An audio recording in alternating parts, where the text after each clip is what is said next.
know the PTS, you would have got an email about it. Check your email. Lesser vehicle called by Mahayanic Buddhism the vehicle to moksha. Okay, now yesterday prelims test series PTS. Yesterday we discussed the doctrines of Jainism. We did Buddhism yesterday, and within Buddhism we understood the three ratnas, the three ratans of Buddhism. Thereafter, questions from Mahajan Pata come for match the following. Yes, why not? But haven't come till this point. Can be made like that, can come at any point of time like that. Don't worry about that. See, first stop obsessing over questions. Because the purpose of studying ancient and medieval is not just to do questions, is to create a base for art and culture. So your obsession with questions, the thirst will be gone. But right now, concentrate on what really matters. So the utilitarians in the class, what type of questions come, any type of question can come. And there's no end to this. The basic point I'm telling you, whatever we are doing is not just for questions, is for basically doing the questions related to what we call as art and culture. So really don't waste your time in obsessing over questions. The previous year questions will be done with you. I don't know why you have this obsessive urge after solving them yourself to solve it here also. And over and above that, why solving previous year questions, you don't achieve anything, zero. Because UPSC questions never get repeated.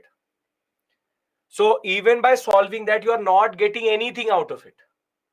Nothing at all out of it. UPSC has never repeated questions. So rather than just checking the type of question and the depth of that topic, which I know without even doing the questions, what is the point of this obsession? I don't understand. Every batch, 2 to 3, 4 will basically be that KBC type of feel you want. And that is not how history works. You may have done it in polity, may have done it in economics, may have done it in other subjects. There is a standalone topic. This is much more complex and interconnected than just a random chapter on a random thing. So I'm telling you, when the time will come, I will do questions with you. Stop doing this. And what type of questions can be made? Questions can be made any type. Match the following: factual, conceptual, all types. That is why the discussion is in different levels. In Buddhism, Jainism, there can be n number of questions. So I can easily ignore you in the chat box, but I'm not doing that because I'm just telling you, stop hyperventilating on things which don't matter. Really don't matter. So we will cover previous year questions when the first 4 to 5 models are covered, because there's interconnected questions. Buddha death is a questionable date. Dates will be multiple. You will Google it, you'll find a different date. When you will not, in books you will find a different date. These are not absolute. 20, 30 years up down is standard in ancient India. Can we start a discussion? Okay. And a lot of you are joining quite late. I know everybody's joining time. So if you don't know it, I'm telling you right now. I know everybody's joining time.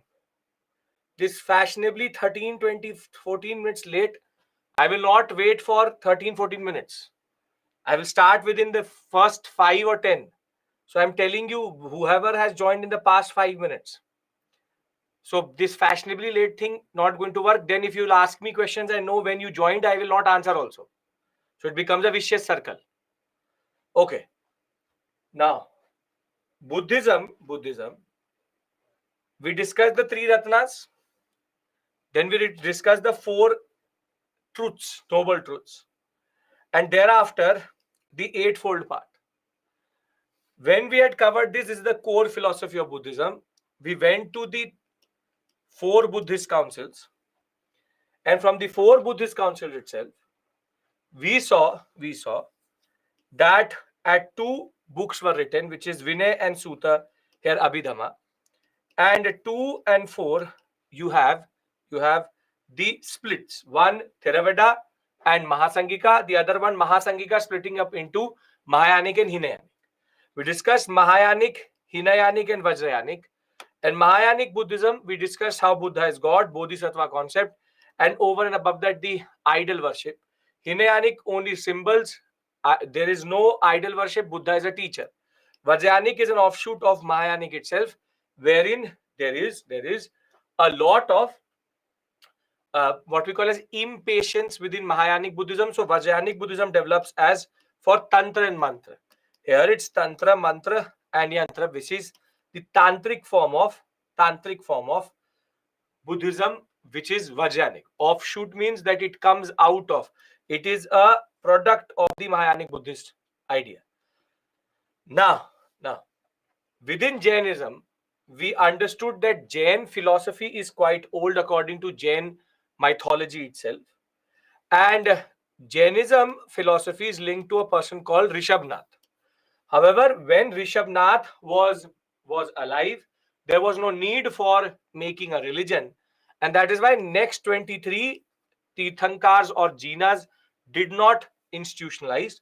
But when it came to the 24th, which is Mardhaman Mahavir, the 25th Jina never came, and therefore the 24th Tirthankar, which is Vardhaman Mahavir or Mahavir itself, he will institutionalize Jain religion itself. So Jain philosophy is quite old, but Jain religion is a contemporary of Buddhism itself. And we also understood how Jainism is a very difficult religion to follow, because the rules and regulations for the monks is very, very difficult, wherein you have the 5 Mahavrats which you have to take. And we discussed that how these Mahavratas or the Panch Mahavratas, the 5 promises which they have to make, are quite difficult to follow generally. From ahimsa to not uttering any falsehood, to not steal anything, to have a celibate life, and to not possess anything. Monk's life is very, very difficult. These are not the vrats which the people take, but this is the monks which they take. People have to follow certain rules which are called anuvratas. Anuvratas means diluted form of this. But because Jainism is uncompromising on violence, the issue was that it never became very, very, very popular with rulers. Rather, it was popular with the merchant community, not rulers. And Jainism generally is much, much, much less popular than Buddhism because of its very difficult rules and regulations, from vegetarianism to ideas of not hurting animals and plants, to renunciation, and the fact that you have to be very clear. You have to be very clear how you live life and how you conduct yourself.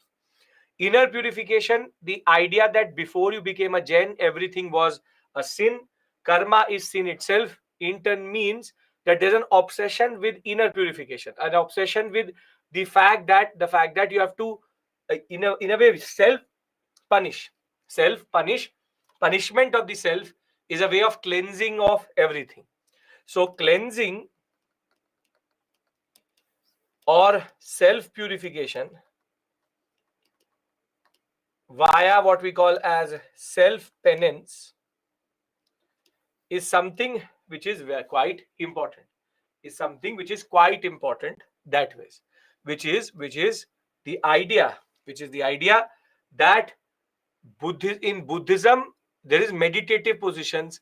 There's a meditative idea. Here it is about, in a way, that is why Salikhana also exists, wherein you die of fasting, wherein you give up everything, and when you give up food also, you go to samadhi in that sense.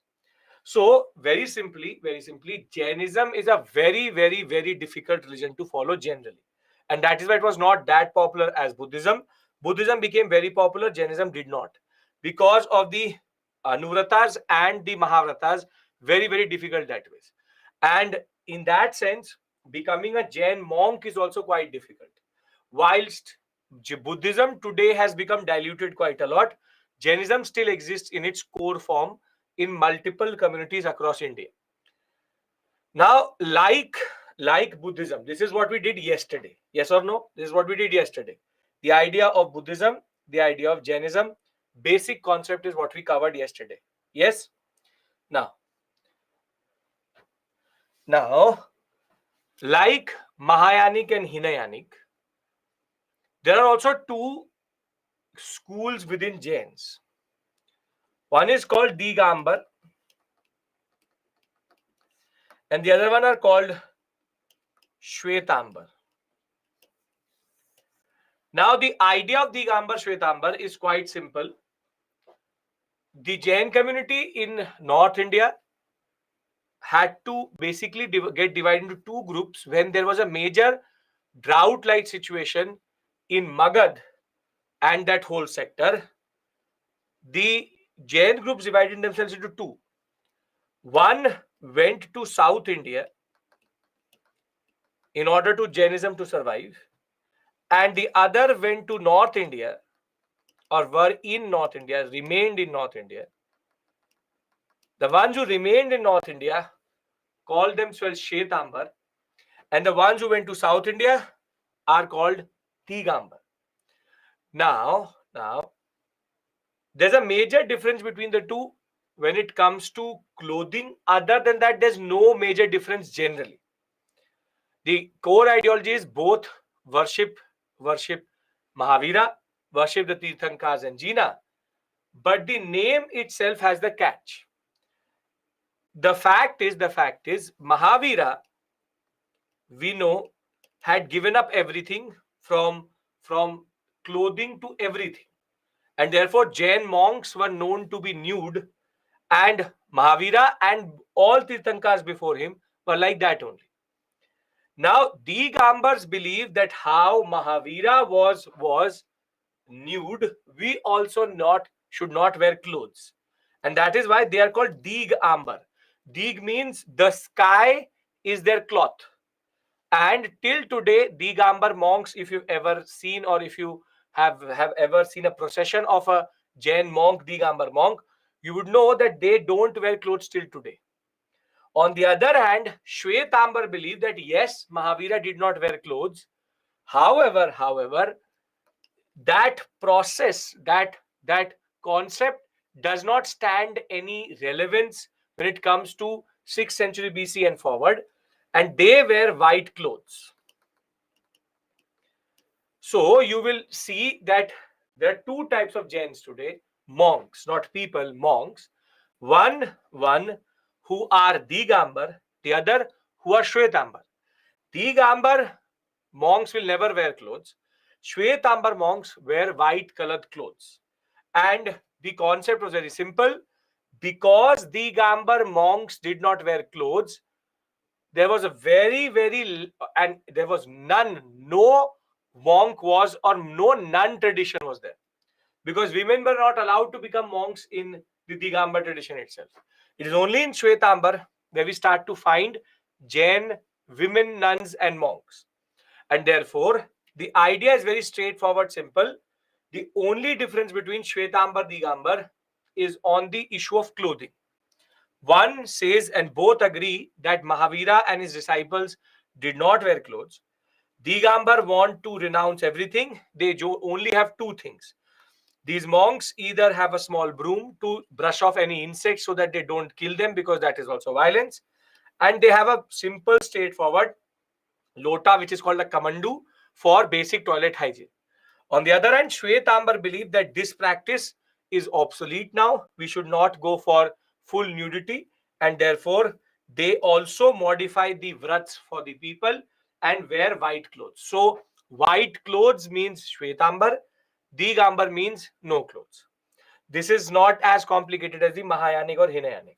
Are we clear about this? Are we clear about this? Yes?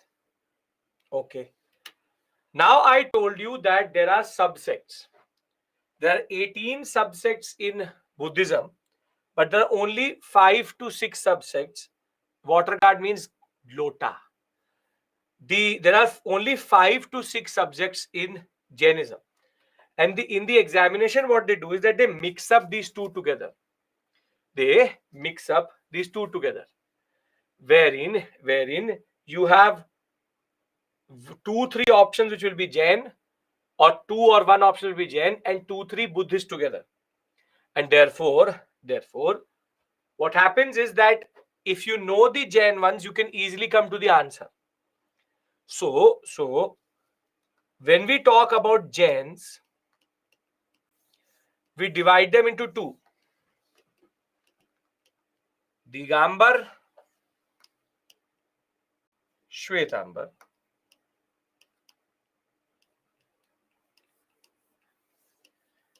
Digambar, Shwetambar. And Digambar, Shwetambar are further divided into 3 groups here, 3 groups here. Here, one is called Mool Sang. Mool Sang means main old group. And then you have Taranpanthi, Terapanthi, and Bispanthi.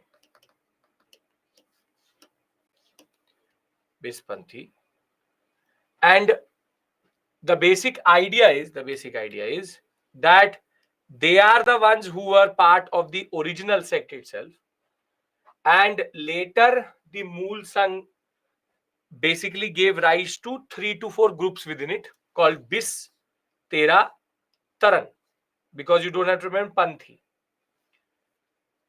Now Shwetambar has more. Shwetambar has 3, and they're quite different to each other. One is called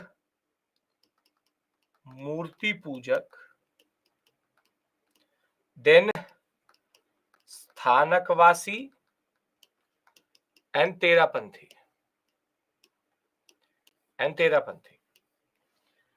Now the concept is, as the name itself says, Sthanakvasis worship monks. They worship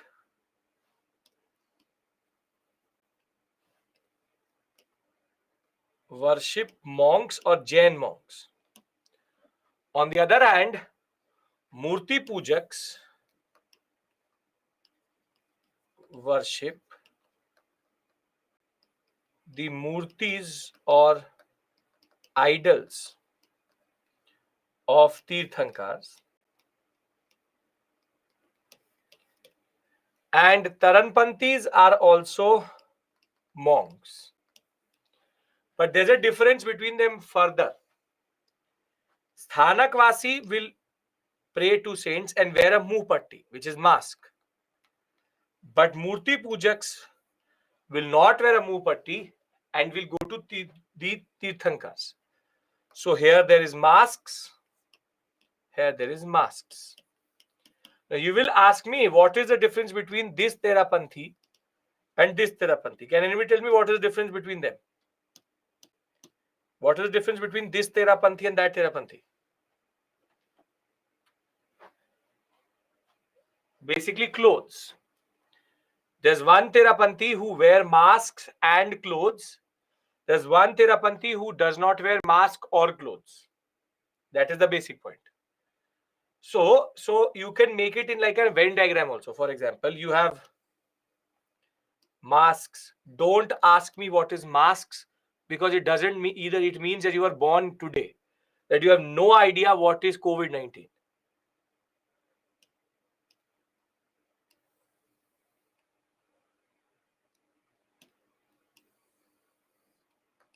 Clothes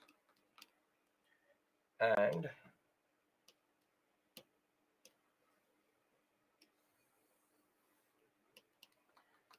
idols. So we have Murti Pujaks here. We have mask and clothes. One second, sorry.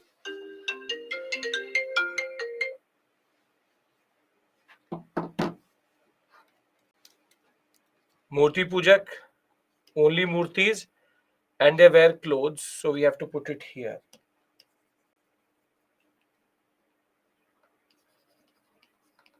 Basically, we don't need 3, but we need 4. Once again, we need 4. 1, 2, 3, and 4. We have masks, saints, idols, clothes. This is the basic idea.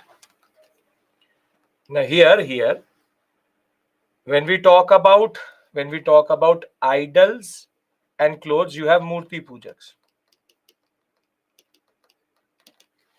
Thereafter, you have saints and clothes. So this would be sthanakva. No, this would not be that. This one would be the intersection of all three. This is where mask is also there, saint is also there, and clothes is also there. This is Terapanthi and this Thanakvasi. Murti pujaks are only idols and clothes. And you have Digambar, totally outside this whole concept, which is because no clothes. And we have one Therapanthi who also does not wear clothes. So it comes here. This is Therapanthi of Digambar. If this makes sense, sure. If not, you can just remember it in a different way altogether. Does it make sense? Yes? If you can understand in Venn diagrams itself. And just for simplification, for anybody who did not understand it, Terapanthi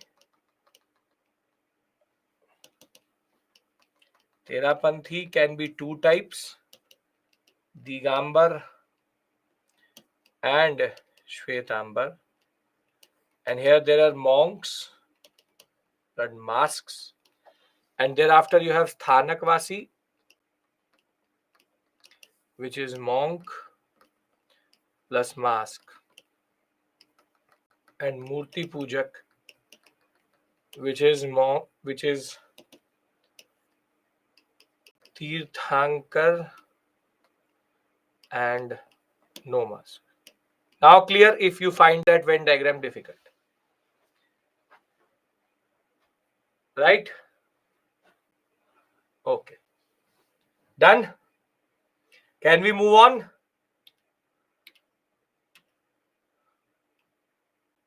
Come on. Yes.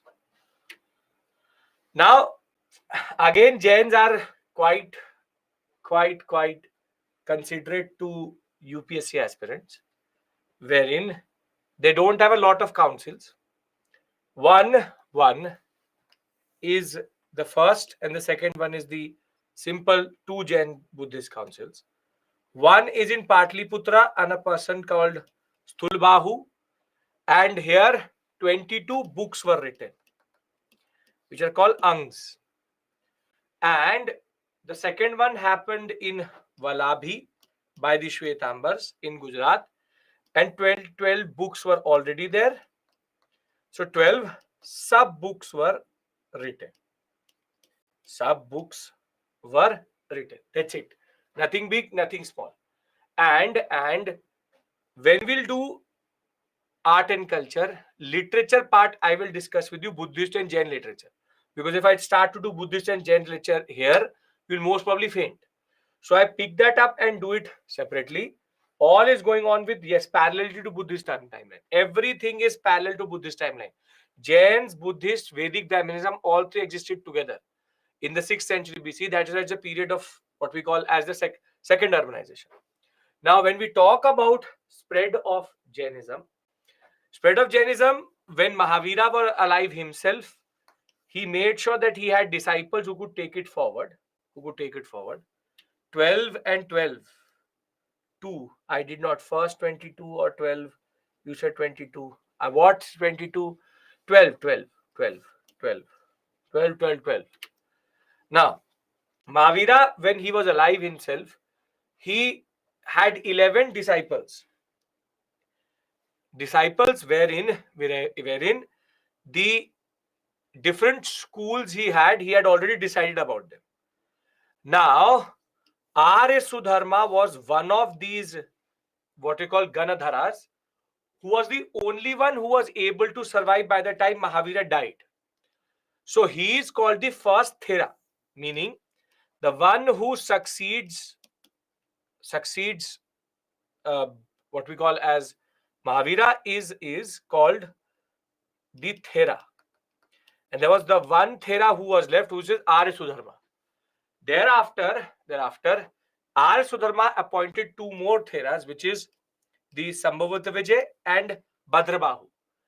There are only 2 to 3 very celebrated kings who became Jain. One is Udayan, who's the successor of Ajatashatru, and Chandragupta Maurya, who is considered the founder of the Mauryan dynasty, which we have to discuss in the next 5 minutes itself. And Mathura and Ujjain till today are considered two very important areas for Jainism. Now, we have covered module number 3 properly. Now, this is the heavy 3 modules. We started at prehistory. We covered Indus Valley civilization. We covered Vedic age. And after Vedic age, we had a standalone topic on called Buddhism and Jainism. Now, Buddhism, Jainism is the only standalone, Ajivikism with it, the only standalone topic which is religious history. And we come back to module number 4, or rather module number 4, and we now go into 3 modules which are basically all political history, which is basically the purpose of ancient India. We do Maurya, then we do post-Maurya, and then we do Gupta. These are the 3 main modules which are left. Mauryas being the last heaviest because there are terms here and there are books here. The most questions are made out of post-Maurya because there are not 1 but 6 to 7 different dynasties here, which a lot of students don't know. And thereafter, Gupta and Vakataka is again a standalone topic. But by this point of time, things will become quite interesting. From this point, we will be discussing what we call as caste formation. Here we will be discussing the concept of Puranic Hinduism. And as soon as I go into post-Gupta, we will be entering into early medieval or medieval in that sense. So by next week, we'll be doing medieval. And these are the only 3 which are left. Now, when we talk about Mauryan dynasty here itself, we have 3 basic things which we have to cover here. One is called Alexander's invasion. Then you need to know the sources of Mauryan period. Thereafter, you also need to know the political history, which is very easy, 3 rulers. Then the big topic is Ashokan Dhamma. And last is administration. Once we are done with this, once Maurya is completed, in post-Maurya, I'll go to South India and bring the story till Maurya. Megalithic, Sangam, and then we'll take Indo-Greek, Shaka, Kushana, that together. So don't worry, where is Megalithic? I know where is Megalithic, and Megalithic I will do with you. Right now, I'm concentrating on North India. If you can see, from IVC to Vedic to Buddhism, Jainism, I'm right now just in the northern sector. Southern sector, something else exists, which is called Megalithic, which I will discuss with you once we have reached a certain point. Once we reach 184 BCE, which is the decline of the Mauryas, then I will go back and bring the timeline together. Because if I do both together, it will become too heavy. So, we have finally finished module number 3. Buddhism, Jainism module. You want to do a thesis, become a Buddhist and Jain monk yourself. It is totally your call. I'm not going to discourage you from doing that. But for the purpose of the examination, what we've done is more or less enough to do any type of question. Questions I will show you once we've covered this module, because then I can show questions where there are intersectionalities, which I will do with you specifically. Thereafter, the modules are now a little bit more political and a little more theoretical. Can we now start module number 4? 3 modules, main 3 modules done. Yoga and all these 6 schools of philosophy, art and culture.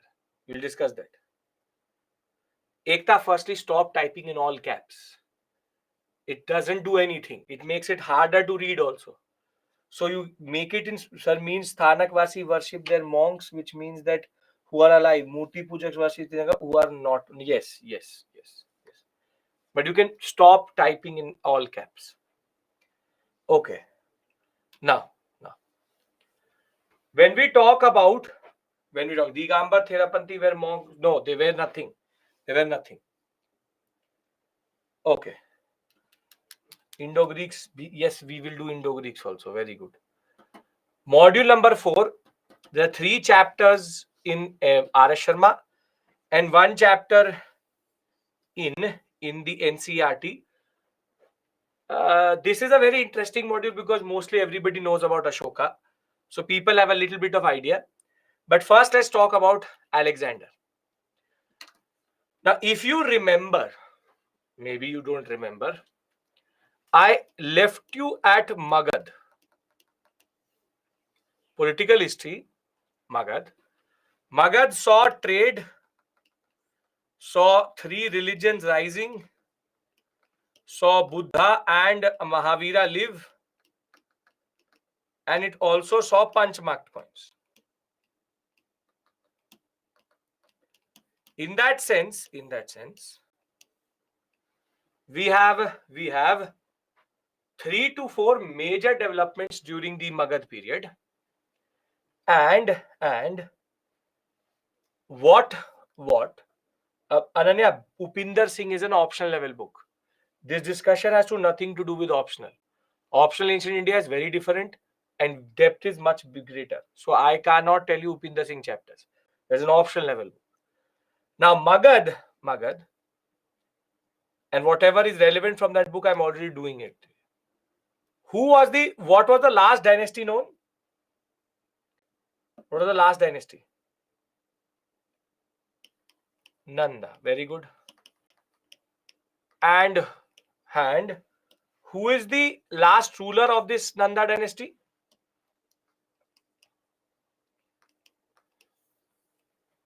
Very good. Dhanananda. Now, this name which you remember, it will help you in the next story which I am discussing with you. Now, in order to understand the Mauryan dynasty, you have to understand the story. And that story is that Mauryas had a lot of sources which were Greek, which is, for example, Megasthenes, Strabo, Arrian, Pliny, multiple texts which were basically Greek. And now we need to know why is that there were Greek sources about the Mauryas, and what is the context for that, and how is that some Greek dynasty was hovering around the Indian subcontinent at this point of time. Where does that connection come from? And for that, we have to go a little bit outwards into the world and look at Central Asia. Now, I'm going to make you imagine something. First, we'll do it in a imaginary map form. Then I'll give you a flow chart. And that should be enough to answer any question in the examination with regards to Alexander, or what is called the Macedonian invasion. So you just have to first listen to me, imagine with me, and thereafter I'll give you a flow chart with all the details.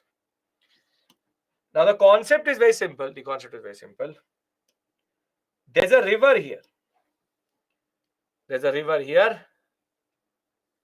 Generally considered very important, lifeline of Pakistan, which is the Indus River. Now the Indus River has a lot of tributaries. One is Jhelum, Chenab, two very important. But one river which is Byas. If you cross Byas, you basically enter into India properly. If you enter Byas, you basically enter India properly. Till Jhelum, Chenab, Satluj, or these are not the right locations. I'm just putting them on the map itself. From Ravi to Satluj to Jhelum, Chenab, Byas. Byas is the innermost. Now, to the east of the Indus River, you have the Dhanananda Nanda dynasty, which is basically Magad.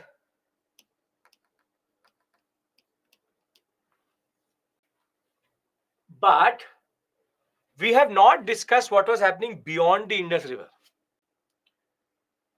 To the west of this river, there used to be a very big dynasty called the Achaemenid Empire. In popular imagination, it is remembered as Persian Empire. And from the Achaemenid dynasty itself,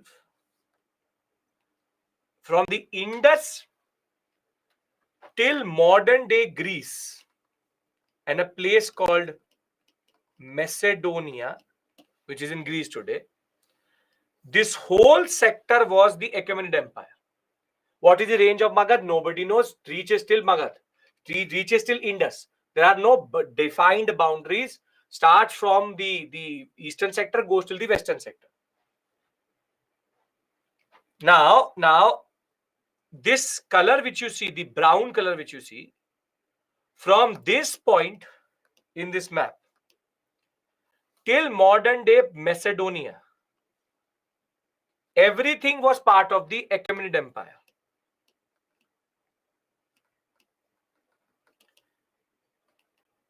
They used to rule from Iran, and it's a proper Persian Empire coming from the Iranian sector. Now, first things first, I don't care about them. They are just a footnote in my story, and I really don't want to share any information which is unnecessary. So for your understanding, there's something called the Achaemenid Empire which is there, which is ruling from the Indus River till the Greek sector, which is Macedonia. Anybody has any issue in understanding what is written on this slide? Who is the ruler? What is the ruler? What is empire? All these questions are immaterial. I have no purpose of telling you that also. Okay, very good. Now, Macedonia at this point of time is ruled by a person called Philip. The ruler is Philip, and he has been defeated by the Achaemenid Empire. Now, in 335 BCE,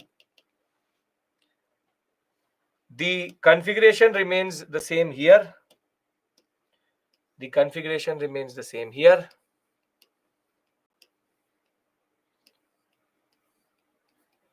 Which is Byas, Chenab, Jhelum, Satluj, Ravi, Indus. The story remains here the same, Magad.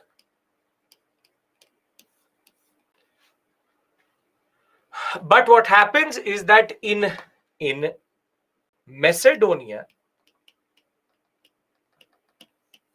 the son of Philip,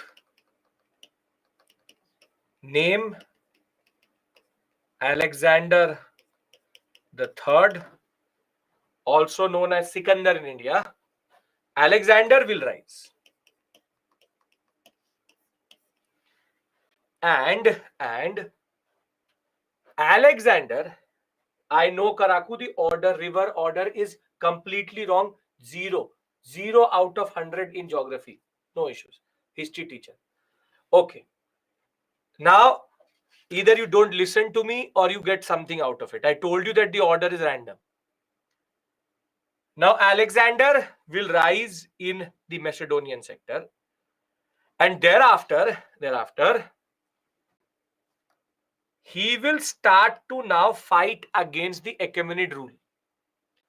And the ruler here is called Darius, who is the ruler of Achaemenid Empire.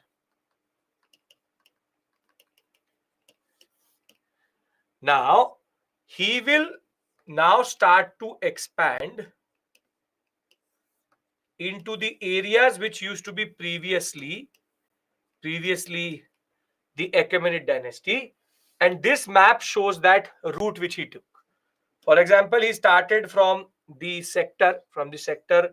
modern day Macedonia, Battle of Issus, Battle of Gaugamela, and Battle of Susa and Persepolis are generally considered very important. But Alexander basically is expanding at a very quick rate, very quick rate, and he by 327 BCE has reached the Indus. Whatever happens in between is of no purpose to me because we are doing Indian history, not Central Asian history. The simple point is Alexander will rise and start to defeat the Darius I empire, and he will reach till the Indus by 327 BC. Anybody has any issue in understanding this? He rises from Macedonia. He's the son of Philip. Alexander fights back and reaches till the Indus. Because from here it becomes quite interesting. No issue. Perfect. Now, Darius is the ruler of the Achaemenid rule. Now, between 327 and 326 BCE, something very interesting is going to happen. Who reaches Alexander? Now I'll zoom into this sector a little bit. And we are more interested about through two areas. The region between Jhelum and Chenab, and thereafter the Byas river. And you have Takshila here, Takshila sector. And Alexander has reached here.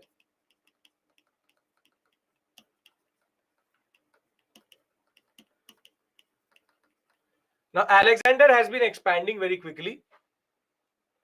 And he has a territorial ambition that he wants to enter into India and conquer it. Now, in order to do that, there are two rulers who Alexander has to face. One is called Ambhi and the other one is called Porus. We don't know what is the exact location of Porus's empire, just we know that he is between Jhelum and Chenab. And we also don't know what is the exact location of Ambhi. We just know that he is in Takshila sector. Now, as soon as Alexander reaches Ambhi, Ambhi gives no resistance. And Alexander is able to take Ambhi's sector. Ambhi basically gives up. He gives no resistance whatsoever. No resistance. Rather, he will become a part of Alexander's empire.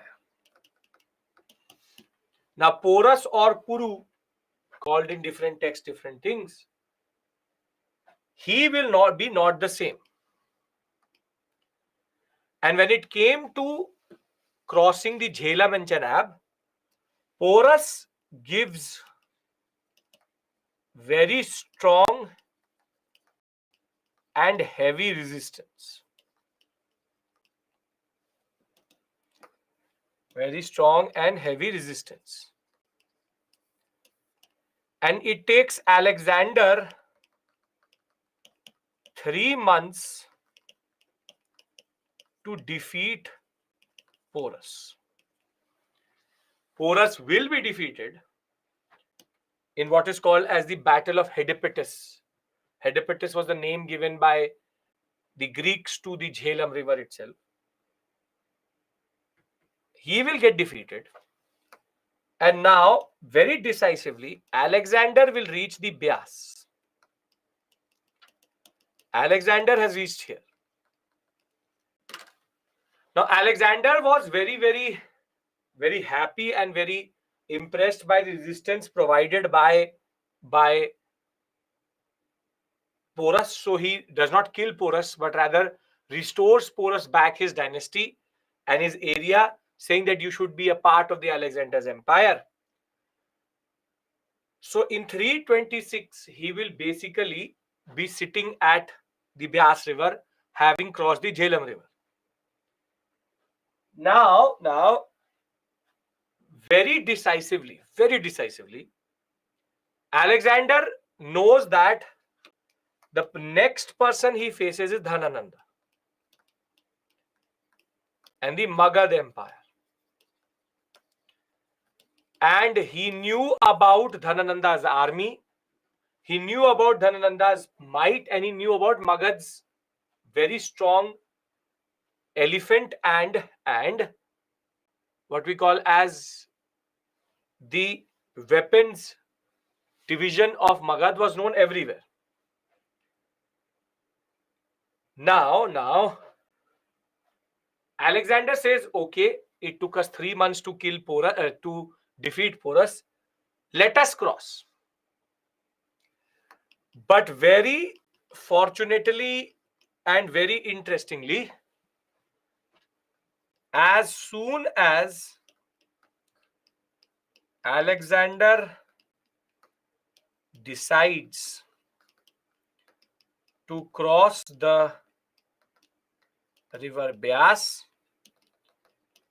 his army rebels. His army rebels, saying that we do not want to fight. See, they had been fighting between 335 to 327 BC, and the empire was very big. And basically, his troops will mutiny. They said that we have been fighting for a very long time.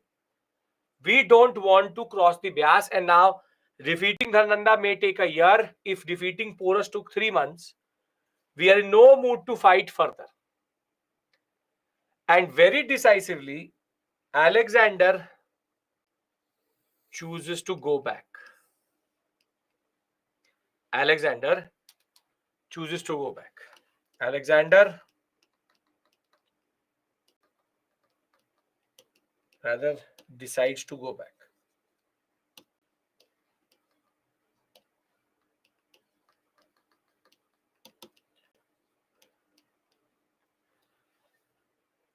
Now, this is a very important moment because Alexander crossing the Byas river could have meant anything. We could have been speaking a different language. We could not have been speaking a different language. Dhananda was strong, but not as strong as Alexander. And Alexander had defeated much bigger armies than Dhananda. It is the fatigue of his army that they did not want to enter India generally. Now, the point is that nobody knows what would have been the impact of that. But either way, the Indian subcontinent was quite fortunate for Alexander not to enter. Now, this is fine. This story is fine. I'll give you a flowchart also. I have to now just create the context in which Chandragupta Maurya will rise, which is important. Are we clear about this? Act 3. Yes? Okay. Now,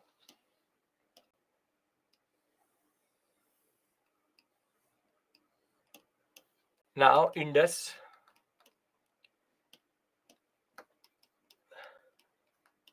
Dhanananda. Yes, the soldiers were homesick. Dhanananda is here. Magad. Now, when Alexander went back, whilst he was going back, he gave this sector to his governor.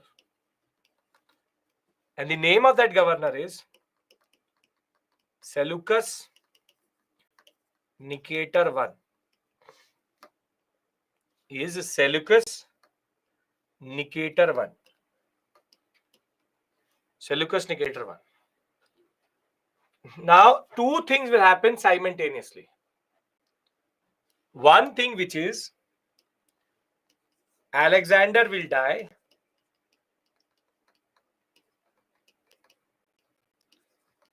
It is believed that he died in Egypt because of poisoning.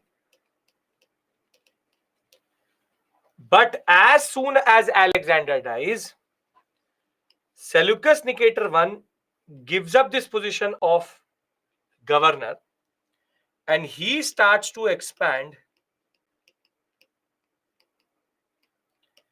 into Alexander's empire. And what he is able to establish,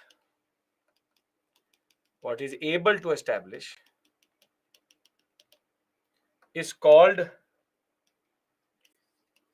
the Seleucid Empire. It's called the Seleucid Empire. Exact location, I'll show you.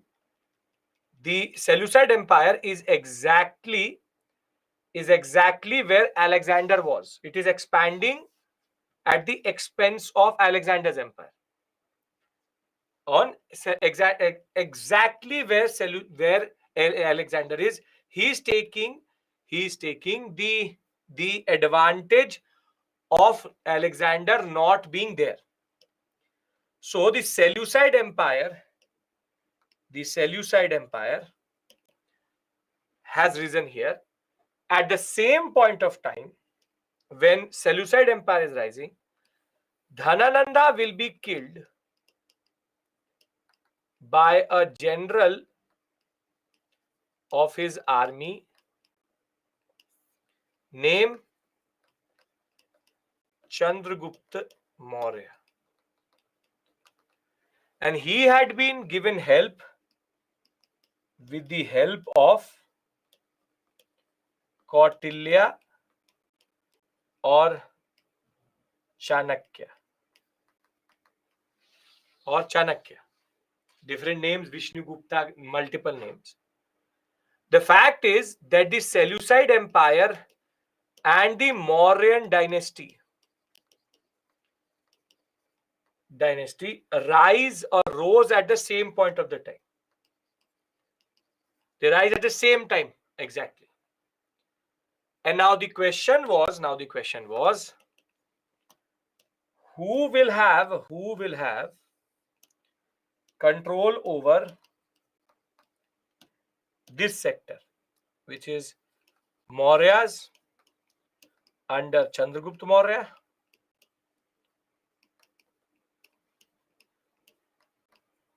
and here you have Seleucid Empire.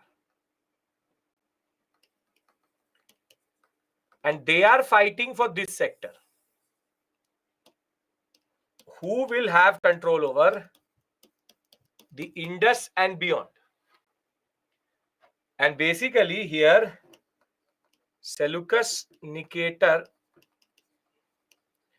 I versus Chandragupta was on. But both the rulers realized something, which is that it makes no sense to fight over this sector when the Seleucid Empire can go this way and the Chandragupta Mauryan Empire can go this way. And what happens is that Seleucus Nicator I marries his daughter Helena to Chandragupta Maurya,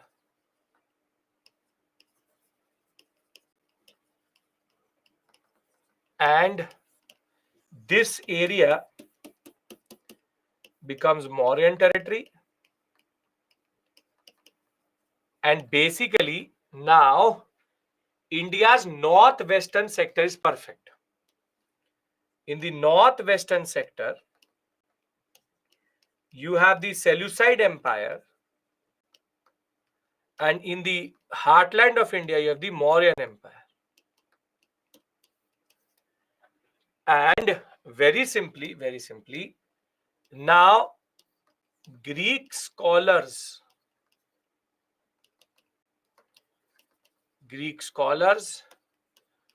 and ambassadors come to Mauryan Empire,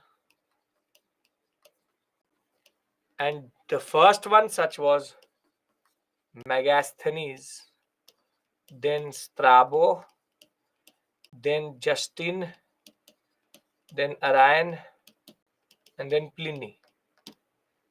All these are Greek travelers into India, and they are the ones who tell us about both the Mauryan Empire and the Seleucid Empire. This is why we have Greek sources for Mauryan Empire itself. So by this discussion, I've done two things. Told you the Alexander story, and second, I told you why there would be people like Megasthenes talking about the Mauryan Empire, and why is that Chandragupta Maurya had one more name, which is Sandrakotas and Anthrakotas, and why is that Bindusara had a different name, which is called Amitroshades. Basically, I've tried to explain to you what is the basic situation in the world at this point of time, and how it becomes stable, and what allows the Mauryan Empire to basically become so big, and it has no conflict in the northwestern sector itself.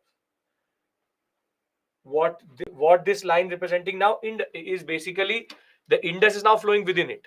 This line is the border between these two. Who married whom? Helena married Chandragupta Maurya. Chandragupta Maurya is now the son-in-law of Seleucus Nicator I. Seleucid Empire was taken over Mauryan Empire after marriage? No. Only this sector. This is the disputed sector. This much is taken by Mauryans. Mauryans are happy to sit here, and the Seleucid Empire goes this way towards where they came from, and the Mauryans start to go in that direction. Mauryans go to start to this direction. If this makes sense, I'll read the story out, then I'll give you a flow chart, and then we can go further. Another name in what context, I will tell you that when it will come to it. Okay. Now, I'll read the story out, then I'll give you the flow chart. Now, Alexander III was the son of Philip, the ruler of Macedonia. He succeeded his father by 336-335 BC. And the Greeks were now trying to push the Persians out of this area. The rivalry will now become very big under Alexander. And Alexander will now start to defeat no one else but the ruler Darius of the Persian rule, or the Achaemenian rule.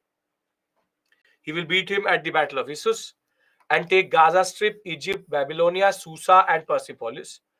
And in pursuit of doing that, by 327, Alexander reached the northwestern sector of India, and now was looking towards the Indus River with multiple independent kingdoms there. Among there were only two major rulers. One, the ruler of Takshila, Ambhi, and the other one, Puru or Porus, who ruled between the Jhelum and the Chenab. These two rulers were the only resistance Alexander could see before he could enter through the Khyber Pass itself. And when it came to resistance, before meeting Porus, Alexander marched into a Takshila, and Ambi readily accepted Alexander's overlordship, giving nothing. On the other hand, Porus gave very strong resistance, though he will be defeated at this what is called as the Battle of Hedipus. The fact was that Alexander was impressed by the bravery of Porus. He made friendship with Porus in an unknown country. We don't know. We just know that it is this basic sector here. And Alexander marched through the streams of the Indus as far as its delta. There he stopped his Indian invasion when it came to his soldiers refusing to go any further. Basically, they did not want to cross this sector itself because they knew that they would have to then fight Dhanananda, which would have been very big. Now, Alexander will invade and appoint Seleucus Nicator I as the ruler of as the governor of this sector, and Seleucid Empire will be created by Seleucus Nicator I in 312 BCE once Alexander will die, and they will have a basic conflict over this area, and rather they will sort it out by Seleucus Nicator I marrying his daughter to Chandragupta Maurya generally. So very simply, Seleucus Nicator I in that sense was very, very smart, and Chandragupta Maurya was smart, realizing there was no point going fighting for one sector rather than going in the opposite direction and expanding. Now, this story can be just remembered like this basically, which is a small flowchart, which is simple, straightforward. You have Alexander rose during the period of Darius I in the Achaemenid Empire. Now, Alexander defeated Darius at Battle of Issus, etc. He reached Indus River by 327 BCE. He was now confronted by two rulers.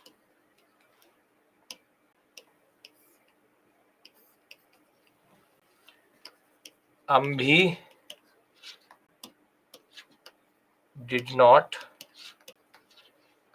give any resistance, gave up on Takshila. Porus fought bravely, defeated eventually by Alexander, ruler between Chenab and Jhelum.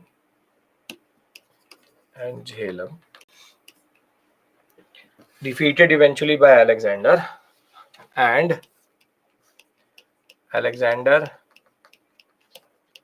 restores Porus and now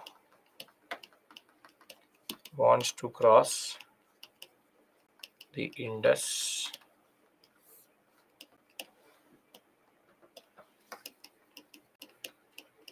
His army mutinied or rebelled, goes back and appoints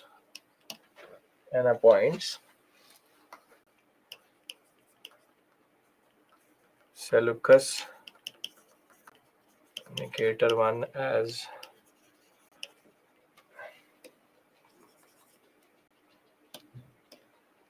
as governor after Alexander's death. Seleucid Empire is formed.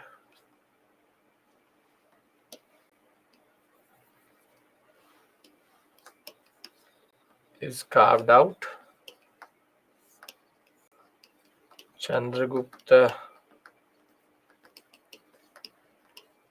Maurya kills Dhanananda and makes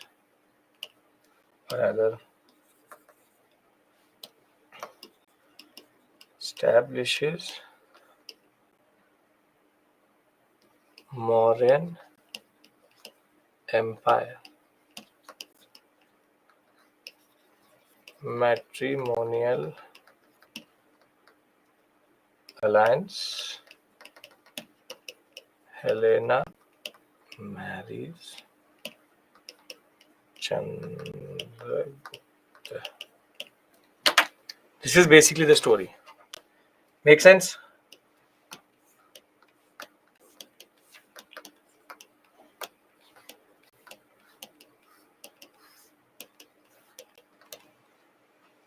Right? So what we'll do is that we'll take a 5-minute breather here, not a 10-minute or 15-minute. I'll give you one more later. We take a 5-minute breather here, and then we go forward. We go forward with Mauryan Empire when we come back. I leave you here. I leave you here. We come back at 6:16. We come back at 6:21, and we'll take the story forward. Right? Okay.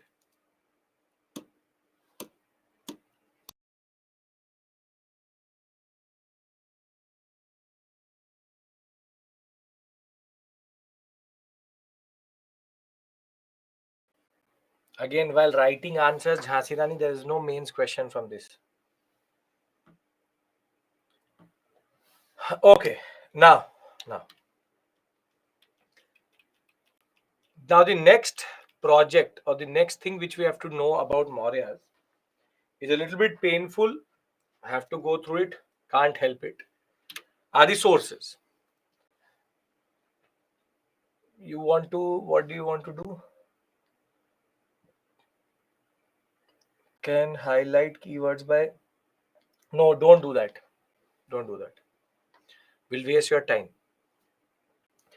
Chanakya, Vishnugupta, Kautilya, very known Brahmin, very big scholar who helped Chandragupta Maurya capture power. Okay.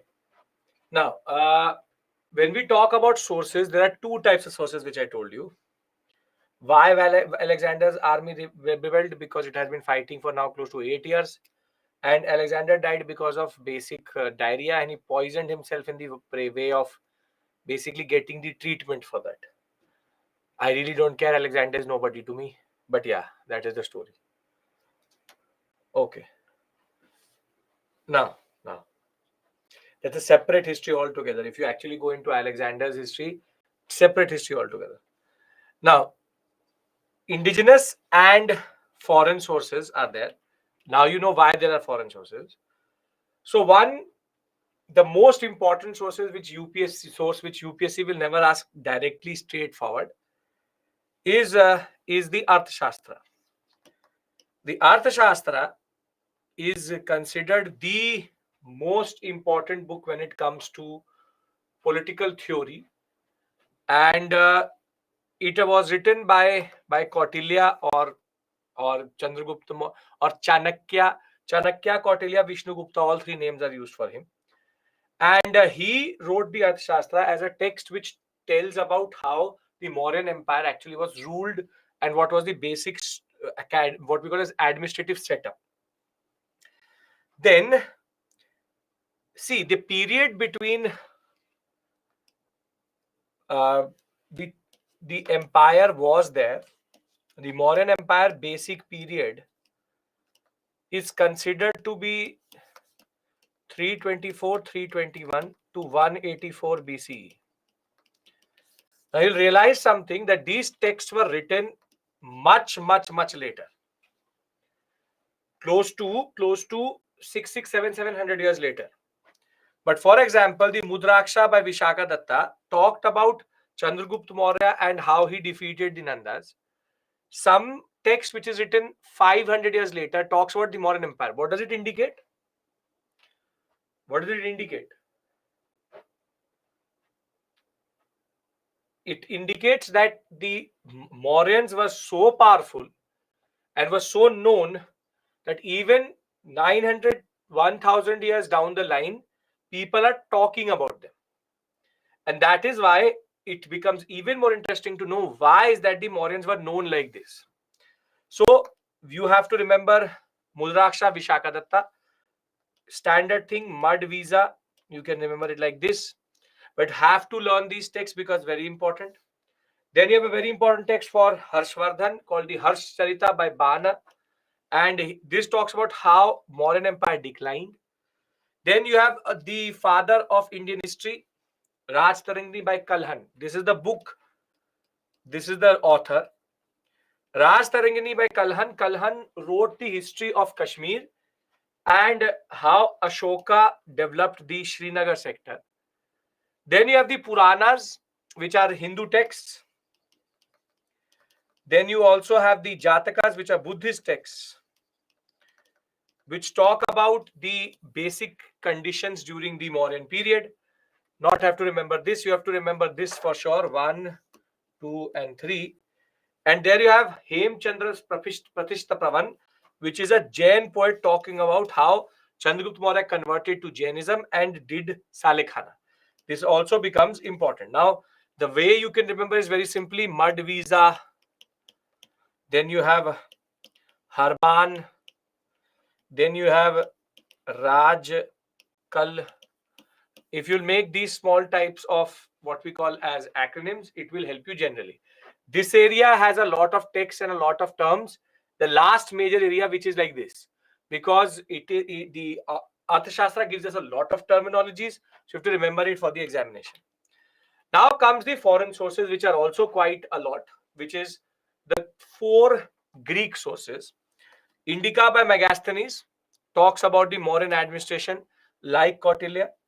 Then you have Strabo, Justin, Arayan. Have to remember this S. Jap, MS Jap, which is Megasthenes, Strabo, Justin, Arayan, Pliny. And Strabo talked about how Helena was married. Justin talks about how Sandrakotas. Sandrakotas is the name of Chandragupta Maurya.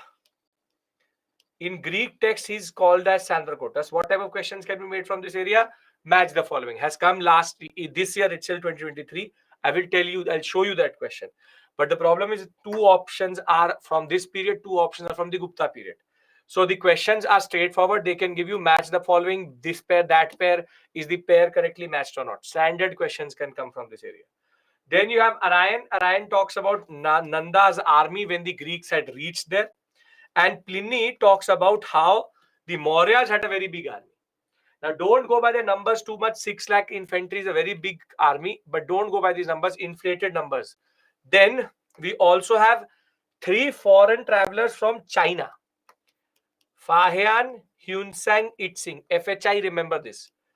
Fahian, Hunsang, and Itzing, all Buddhists, not Singh, Itzing came to India and went to one of the more important universities. And for example, Itzing was in Nalanda. Previously, Huansang just wanted to roam around in India generally. And Fahian also came. All three refer to the Mauryas, specifically Fahian and Hunsang. Hunsang talks about how Ashoka got influenced by a small boy monk, which is Upagupta, who made him convert towards Buddhism. We also have Selenes, which is Sri Lankan and Tibetan sources, which shows you how Ashoka had expanded Buddhism so much that there were multiple texts coming from multiple areas. The Buddhist source, the Maha, the Deepa, and the Kula, all talk about how Ashoka sent his children Mahendra and Sangamitra to Sri Lanka. And the Divyadana talks about how Ashoka sent different ambassadors to Tibetan sector to spread Buddhism. All of these texts remain relevant for you. If this makes you a little bit nervous, have to learn one each day. Don't have to do it in one go. But this is an area, this and Guptas are an area where the sources matter. A very standard question comes in. You don't have to worry about that generally. So before we go into polity, what I've done with you is very simple, straightforward thing, which is I've discussed with you Alexander, I've discussed with you the sources of Mauryas, and I've just discussed with you how does Chandragupta Maurya establish the Mauryan Empire. Are we clear about these things? 3 things, straightforward 3 things. Yes? Okay. Now. Pani Ashadhyay is written later. Will not talk about Mauryas too much, but the post-modern period. Okay, now one thing is very clear. I'll give you a break. Don't worry. Next 10 minutes. Let me cover a certain portion.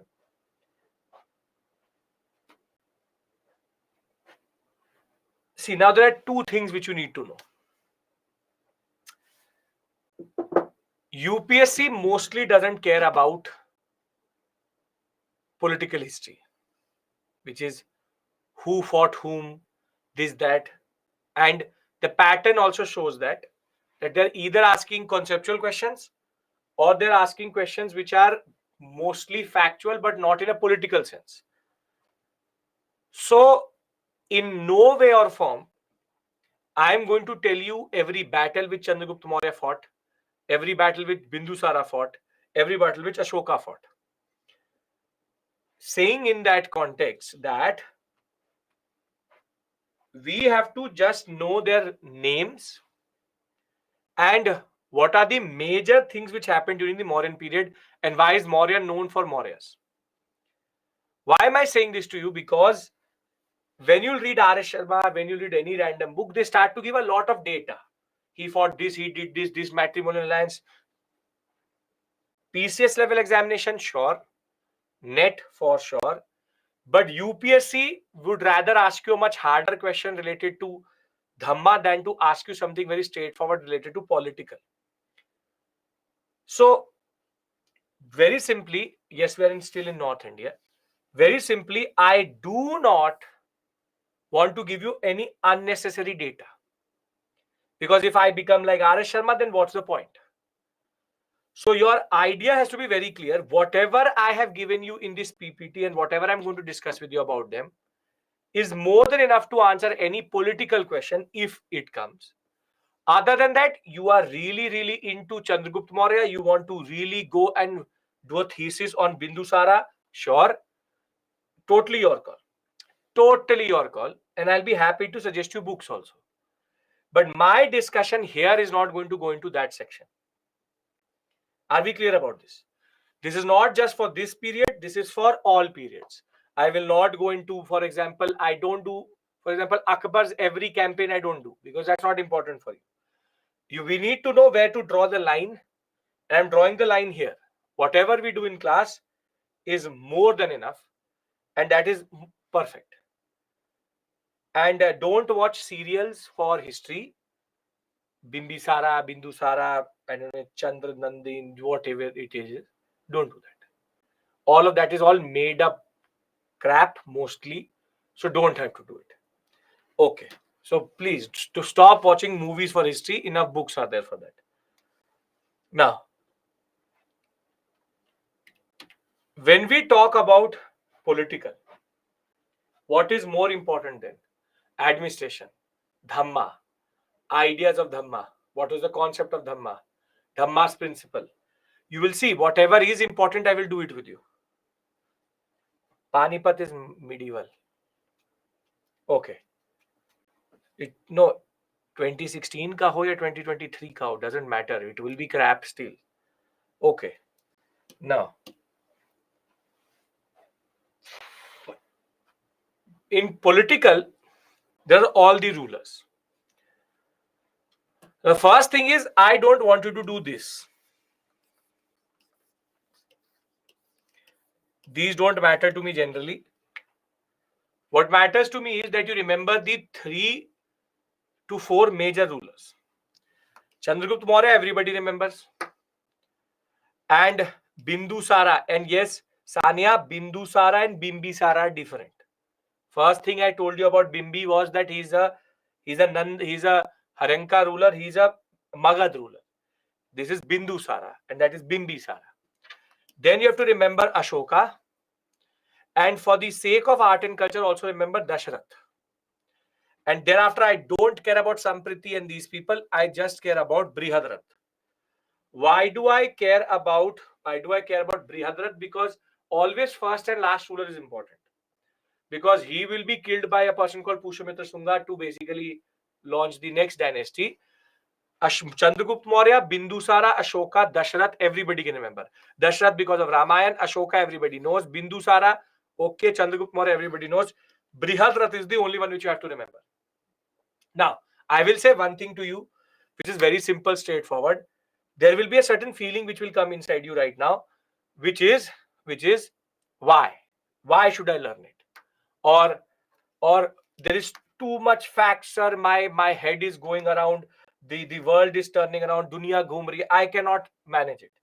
Right now, simple point with regards to that is, firstly, you're not an American or an Englishman that words like Dasharath and Brihadrath become too hard for you. Sir, I can't learn Brihadrath. Brihadrath hai. So Brihadrath, I'm not able to understand. Don't do that. So don't think that these are words which are totally alien to you. First thing. Second thing is, if you're ready to learn articles, if you're ready to learn forests, if you're ready to learn rivers, if you're ready to learn national parks, world wildlife sanctuaries, if you're ready to learn different articles, COM, these, that, then you can learn this also. So don't close your mind here. You have to do it as part of your preparation. And I am trying to minimize it as much as possible. Minimize it as much as possible. Every subject has ratification. Don't give me this myth and this jhasa that I have not learned anything anywhere. Only history I have to learn. Don't give me this. So never. Because I also know what the UPSC syllabus is and how much you need to learn in, for example, international relations, or you have to learn in polity, or in economy, or in geography, or in any other subject. So if you're ready to learn there, you should be ready to learn here also. So I am not going to, very simply, I am trying to minimize it as much as possible. Basic mistakes is you start to learn years. I'm not trying to do that. I'm basically giving you the least possible facts to do ancient India. Are we clear? Yes? Only these 5 to remember? Yes. If you are extremely enthusiastic, have nothing to do in life, learn the others also. Okay. Now, one of you asked me what is the territorial expanse or how big is the Mauryan Empire? And the concept is very simple. The Magadh area under Bindusara started in this small area. By the time we talk about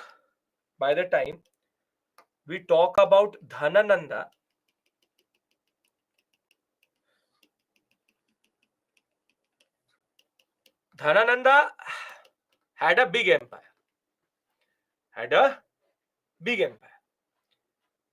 Bimbi, yes, Bimbi.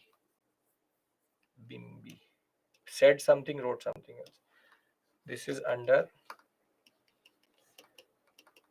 Bimbisara. Now,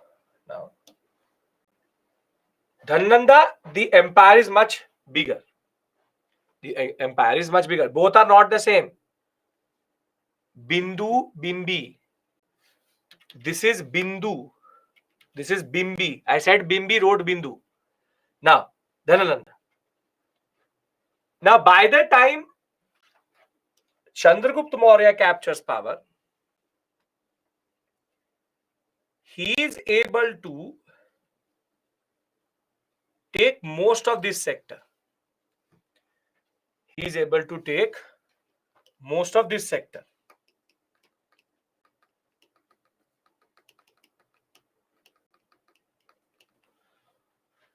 But the largest the empire was under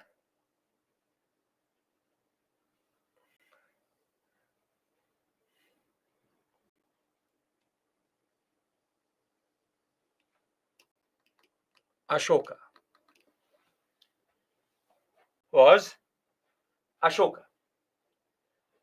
The Mauryans are known to be the only centralized pan-Indian empire of the subcontinent. Meaning, except for this sector, which was basically under the Sangam polities, which I will discuss with you tomorrow, wherein you have the Cheras, the Cholas, but the Cheras are not called Cheras here, but they're rather called Kerala Putras, the Pandyas, and the Cholas. Other than that, not Raja, this is early Chola. Other than that, pan-Indian means whole of India. Why am I saying this to you? Because never ever, neither the British were able to do what the Mauryans were able to do. Maurya, Gupta, Samudragupta, whatever Gupta you want to talk about Chola, talk about talk about, for example, Delhi Sultanate, Muhammad bin Tughlaq, Alauddin Khilji, talk about Akbar, talk about any of the Mughal rulers. Even British India was not this big.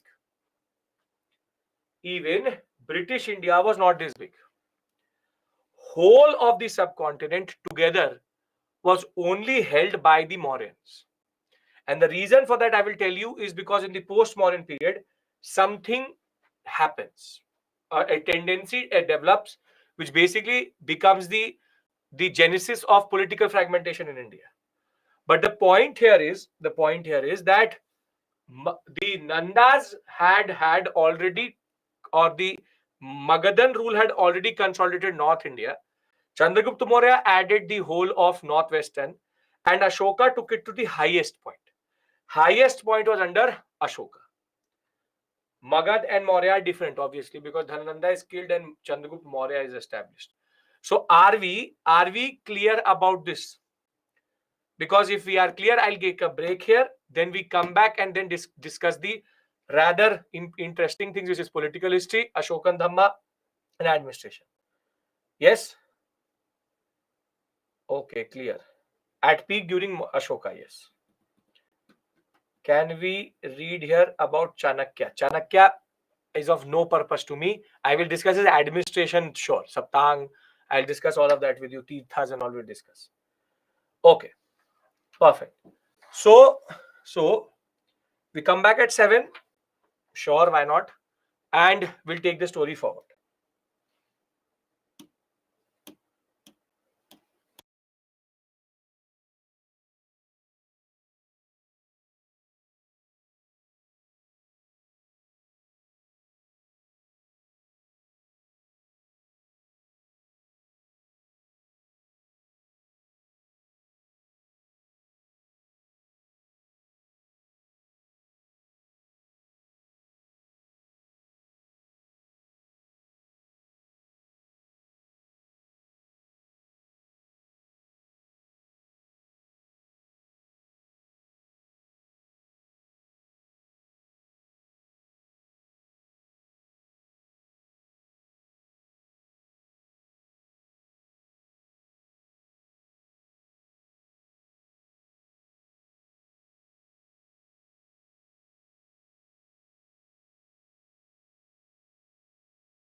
is the basic political history of these people. First being Chandragupta Maurya. We already know that Chandragupta Maurya is the one who basically defeated Dhanananda to establish the empire. But in the exam, two things can be asked. That who does Sandrakotas and Andrakotas refer to? And basically, these are the Greek names of Chandragupta Maurya. So in the Greek text, he's not called Chandragupta Maurya, he's called Sandrakotas or Andrakotas. He is the one who will start in the Punjab sector and expand into the Nanda Empire itself. And multiple texts have talked about how he was the one who rose against the Nandas and captured power. But a very important thing which Chandragupta Maurya did, which becomes a historical connection between multiple rulers, is a lake which he made in Gujarat, which is called the Sudarshan Lake. The Sudarshan Lake, which is in Junagadh, basically has an inscription. And on that inscription, it says that Chandragupta Maurya is the one who constructed that lake. Now, the fact is that this lake is like a connection between multiple dynasties. Why? Because Chandragupta Maurya constructed it. Later, Ashoka will repair it. Then Rudradaman, who's a Shaka ruler, he will repair it. Then even the Guptas repair it after multiple damages because of flooding.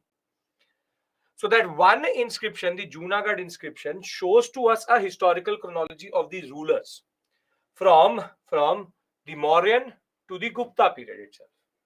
So in the exam, first thing, Chandrakotas, thereafter Sudarshan Lake. Three things you have to remember about him with regards to also marrying Helena, which we already know.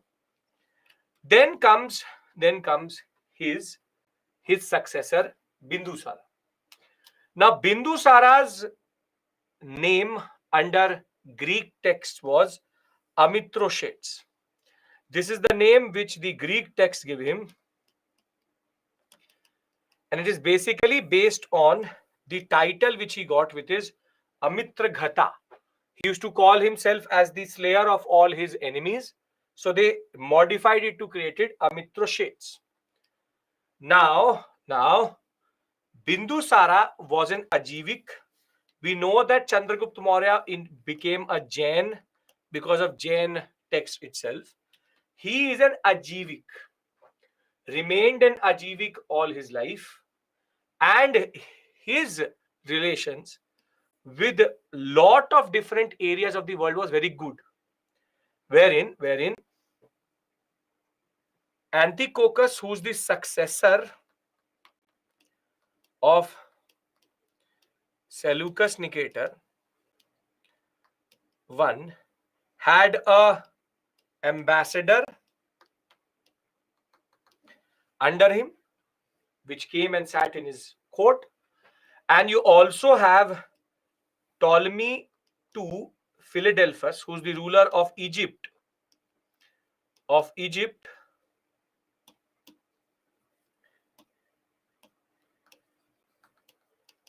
who had a ambassador under him, which is Dionysus. Dionysus and Demicus, two people used to sit in his court, and both were ambassadors of two very important rulers, one the Seleucid Empire, the other the Egyptian Empire. And generally, Bindusara is known to the one who consolidated the empire, Now, a very important suggestion to all of you again. Why did they have their ambassadors in others? Which is to show allies, to show international relations, diplomatic relationship. Now, a very important suggestion to you all again, because there would be some who would be thinking about this. Never learn this father, mother, brother. Because some of you are going to ask me, who is Bindusara to Chandragupta Maurya? And the point is that if you will start to do that, it will become into a seaside question. The father of the mother of the brother. Don't do that. Because lineage, when it comes to these relationships, are not straightforward. So if you learn that he's the grandfather, the son, no. Simple, straightforward point. Chandragupta Maurya succeeded by Bindusara. What is the blood relation? I don't care. Because blood relation as it is, no, UPSC will never ask. And more than that, they have multiple wives, they have multiple sons. You will not be able to even fathom that accordingly.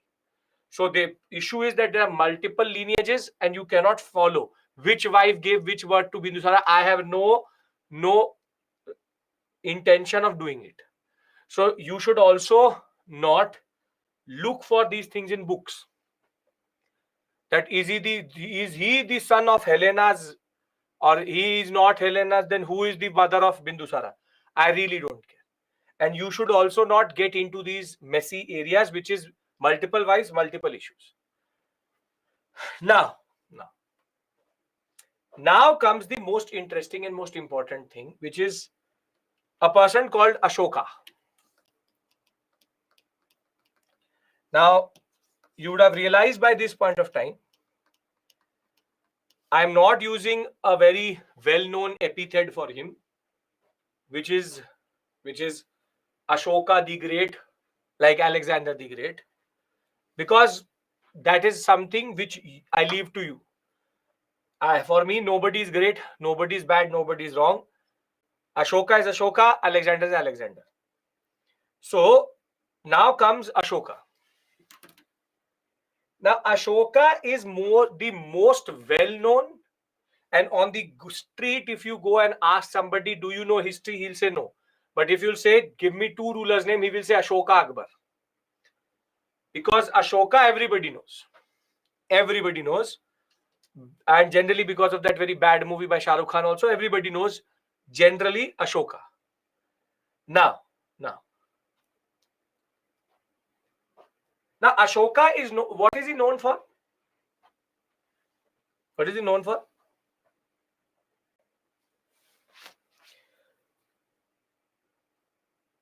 Either for two things, Dhamma or Kalinga. Which is that he is the one who captured Kalinga, which is Orissa, and he is also the one who turned towards Buddhism and Dhamma. Now, when we talk about Ashoka, now Ashoka is an Ajivik. And people talk about Ashokan Dhamma in multiple contexts. For example, Ashoka's Dhamma, firstly, you should understand, is not Buddhism properly. Iron Pillar is not by Ashoka. That is Chandragupta II Vikramaditya. Dhamma is not Buddhism. Dhamma is the Ashokan interpretation of Buddhism. Because none of the Dhamma philosophies ever actually intersected with Buddhism. There's no concept of Ashtang Marg and all. But the timing of Ashoka turning from an Ajivik to a Buddhist has been quite interesting, and it shows a historical coincidence which actually does not exist. Now, Ashoka is, as I told you, remembered for this change of heart, that he saw 1.5 lakh people dead, 1.5 lakh people wounded, 1 lakh people dead. The rivers of Kalinga were now in red color because of the blood which has come out. So Ashoka changed. And he then developed Dhamma. So Dhamma is mostly seen as a religious philosophy.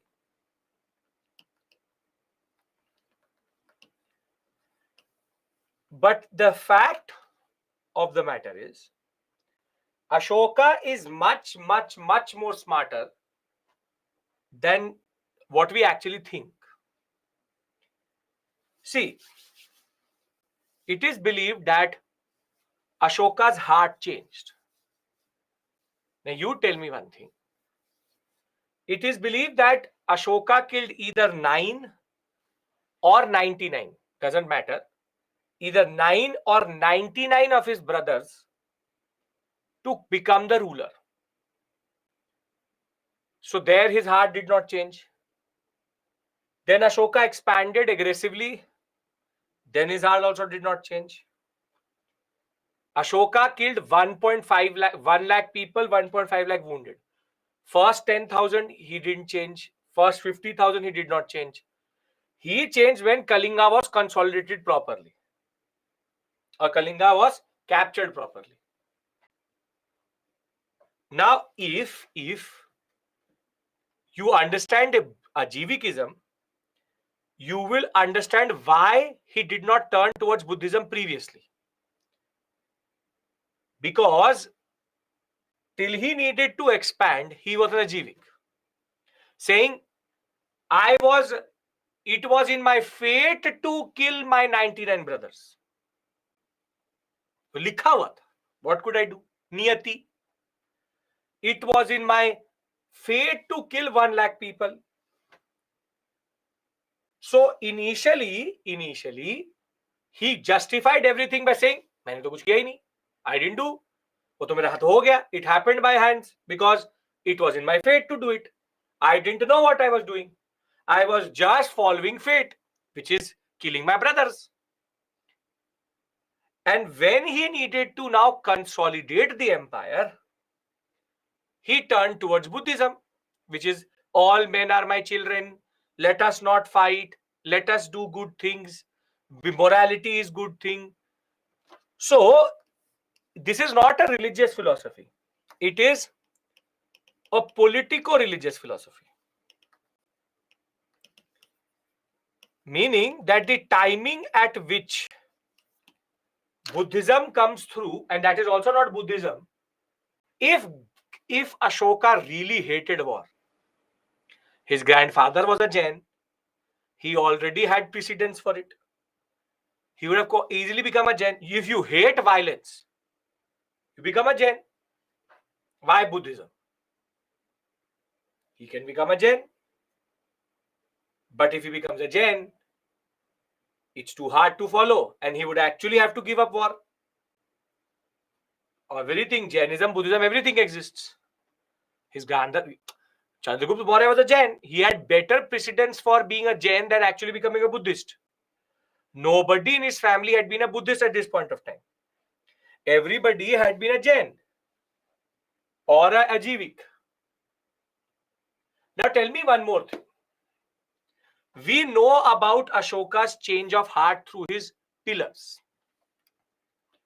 These are the pillars which are very important. I'll show you. These are called the 3 sources which we know about. He was not a Jain, he was an Ajivik. Pay attention. Ashay. These are called major rock edicts, minor rock edicts. Minor means small, major means big. You will never have to write it in an answer because there's no mains question. Understand this point and you will actually sleep better tonight. Then you will have sandstone pillars. We know about Ashoka's change of heart quite a lot from these pillars or these edicts. This is either Pali or Prakrit in Brahmi script. But it was very strategic. In certain places, the language changed. I'll tell you that which language it is. What is there, sir? I'm telling you. Now, the major, minor, and sandstone edicts talk about Dhamma. Now, if you plot them on a map, you will find a pattern. These 3 were not in Pali Prakrit. They were in what is called as the Khoroshti script. Khoroshti. Khroshti script, sometimes also the Greek script. In Khroshti language, which is the language of Central Asia. Central Asia, this is the language which is there. And the inner ones are in Pali or Prakrit, mostly Prakrit, Brahmi. Iron pillar, Sakshi, I told you, listen to me. Iron pillar is Chandragupta to Vikramaditya, who was a Gupta ruler who made it in 500 BC, close to 700 years later. So the Mahrauli pillar which you talk about is not of Mauryas. If you listen to me, I've already told this to you half an hour before. Now, Prakrit Brahmi script.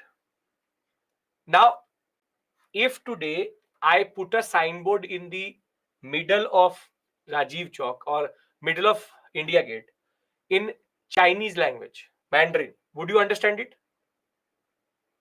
No. So the same reason Ashoka did not write Prakrit Brahmi in the northwestern sector. He wrote it in only the internal areas, not in the frontier areas. Now, if you link all the major rock edicts, these big red dots are major rock edicts. If you link all the major rock edicts, what do you get? What do you get? You get basically the borders of his empire. Basically, the borders of his empire. Now, there's a certain way Ashoka wrote the major rock edicts and he wrote the minor rock edicts. Now, Ashoka wrote the major rock edicts in a certain pattern.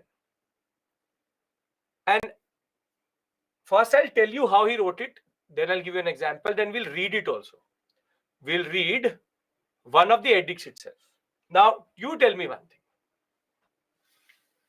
If I come to you and I say to you, why do I say it's a politico-religious philosophy? If I come to you, these are inscriptions, yes. If I come to you and say to you, my name is Abhishek Mishra. I was recently convicted for killing 5 people because they irritated me. However, now I've changed and now I only like peace. You like it? Or will you really trust me? What I said to you is called a passive aggressive messaging. It's called passive aggressive messaging. That, hi, I'm Abhishek. I just came out of jail for murdering 3 people. Now I've changed and now I'm going to be all peaceful. The whole line related to murdering could be omitted. But what I'm trying to say to you is, I'm the same person who killed up 3 people for irritating me, but now I've changed. Now I've changed. Now, Ashoka, that way, is a very good PR person, public relations person, because he knew that he had killed 1 or 1.5 lakh people. Now, either people would remember him for the death, or he would be remembered for the person who changed. So now, Ashoka always used to write like this, and you tell me, does it actually make sense the way he writes it? This is in the Kalinga itself. And I am going to now read this out to you because Ashoka never wrote it for the people who lived at that point of time. Because everybody who lived at that point of time knew that Ashoka killed 1 lakh people. This was for the future, for you and me to understand that Ashoka is not to be remembered for killing people. So what did he do? In all major rock edicts, on the borders of the empire, this message used to be there, which is, 8 years after becoming king, I conquered Kalinga. About 1.5 lakh people were captured. more than a lakh of the people were killed. This filled me with sorrow. Why? And this is Ashoka speaking to you close to 3,000 years later. Whenever an independent land is conquered, lakhs of people die. And many are taken prisoner. Brahmins die. Monks also die. People who are kind to their relatives die. Friends, their slaves, their servants die, lose their loved ones. That is why I am sad. And I have decided to observe Dhamma and to teach others about it as well. I believe that winning people through Dhamma is much better than conquering them through force. I am inscribing this message for the future, so that my son and my grandson after me do not think of war. Instead, they think of how to spread Dhamma. Dhamma, as I told you, is a Prakrit word for Dharma. Now you tell me, is this part actually needed?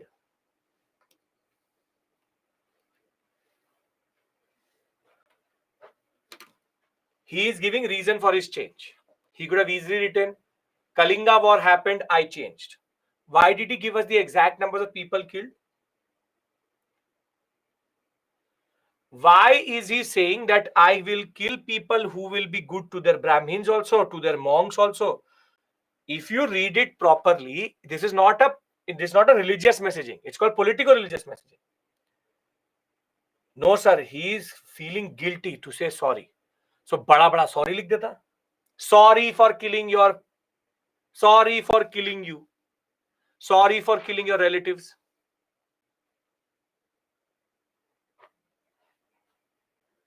See, this is called passive aggressive messaging. Ironically, none of the inscriptions inside the empire talked about it. This was for a person entering the Indian subcontinent. Ki bhai, I am Ashoka. I have changed, but I am the same person who can kill 1.5 lakh people. So remember who I am. Don't think that I am very easy. And see, in Dhamma, there's a concept that just war should happen, righteous war should happen, not unjust war. Now, who decides what war is just and unjust? Who decides? He himself decides. So, he didn't. I'm telling you, if he really was sorry, Jain banja. You become a Jain. Because that way you would really do self-penance also. You do self-penance also. So, the point is, Ashoka did not develop Dhamma as a religious philosophy. Dhamma was a consolidation strategy. Now that he needs people to not fight, he basically is talking about Dhamma. But till he needed the fight, he was an Ajivik. And the way it is written, see, Ashoka did not need to write this down. But Ashoka that way was very clear. He wanted to tell the later generations that he is a great king not because he conquered. I am not denying the fact that he changed. I'm not denying the fact that his heart did not change. But the timing and the way he did it does not really add up properly. If this was a mains related area, you could have to write it in a diplomatic way. It's not a mains related area, so you don't have to really worry about it, what you have to write down. You just have to understand. The basic point is Dhamma's philosophical understanding is not independent of how the wording is. The fact remains is that Ashoka was very clear, very, very clear that okay, you are saying like Tata Group, the Tata Group selling drugs in British time. So does every Tata ad come with this? We were the same company who used to sell drugs in the British period. Now we have changed, we make cars. Rahul, are you getting my point? It's about messaging. It's about messaging. If you go by Tata, then all BMW, Porsche, Mercedes, Bentley, all are Second World War companies. Mercedes was the main supplier of Hitler. So the simple point is he has changed, but Dhamma should be taken as a pinch of salt. Pinch of salt. He changed, but the larger interest consolidation prevent any discontent. Sure, it's about consolidation. Did his offspring follow Dharma? Yeah, Dhamma if they followed, not 2, 3, not after that. If he didn't change, then why did he suppose he stopped expansion? Because where will you go after this point? His expansion was complete. He already had East Coast, West Coast. He did not need the Kerala Putras, Pandyas or Cholas because he already had access to Bay of Bengal and Arabian Sea. It's about need. He was an Ajivik till he needed to conquer, yes, and then when he needed to consolidate, he turned towards Dharma, or Dhamma. Okay, now that you know this, when we talk about Ashoka, Ashoka was, even before he became the ruler, he was the governor of the Ujjaini and the Takshila sector. He fought his brothers to basically win the throne itself. It is believed that he changed, and all Buddhist texts talk about it. And Ashoka was hated by his father. His father never wanted him to be ruler. Itna to, there's no text which is so detailed which will talk about hate and in motives. Made up, all made up.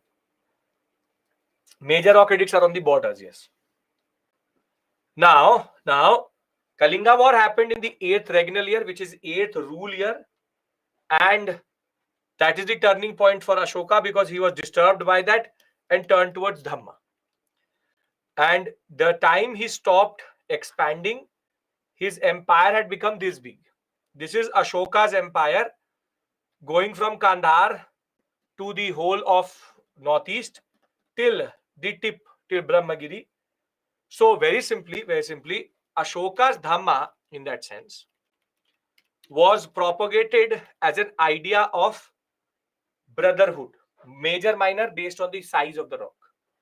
Now, Ashoka's connection to, now please understand this point, Ashokan Dhamma is not, Ashoka never turned to full Buddhist. He never followed the Ashtanga Marg. He never talks about the Ashtanga Marg. He just interpreted Buddhism in the way he wanted to, and that is what is his Dhamma. His Dhamma is his own interpretation. Is his own interpretation of Buddhism. When I'll tell you the principles, you will realize it. Now we believe that Upagupta is the monk who turned Ashoka's heart towards it. He is the greatest of all Buddhists in that sense, if you want to call him that, because he spread it like anything. And multiple viharas, what are called dwelling place for monks. Sangha got a lot of money from Ashoka that way, and Buddhism was able to become so big because of that itself. Buddhism was not an arhat, at least an upasak, at least. He was an upasak, very good upasak. And that is what he's also called, the devout upasak, which is a follower of Buddhism. Now, he also organized the Buddhist council where Abhidhamma was written also. But now in the examination, they can ask you, what are the principles of Dhamma? Are we all on the same page with regards to this? Are we here? Sir, I think Ashoka's character was interpreted by himself to prevent wrong interpretation by others. Sure. So he succeeds in what he's want to do. Sure. Perfect. Are we all on the same page? Okay. Now, see, these are the locations of the major and minor rock edicts. Now, unfortunately, this is too big. Does he change? Sure. But the change happens with a strategic move also. So it can't be that he just randomly changed. Now, Ashoka's inscriptions and their location is something which is too much to remember for you generally. But what I want you to do is that you see, I've given you 3 maps. One is this map, this is Upinder Singh map. Then you have this map, which is NCRT, and this map, which is NCRT.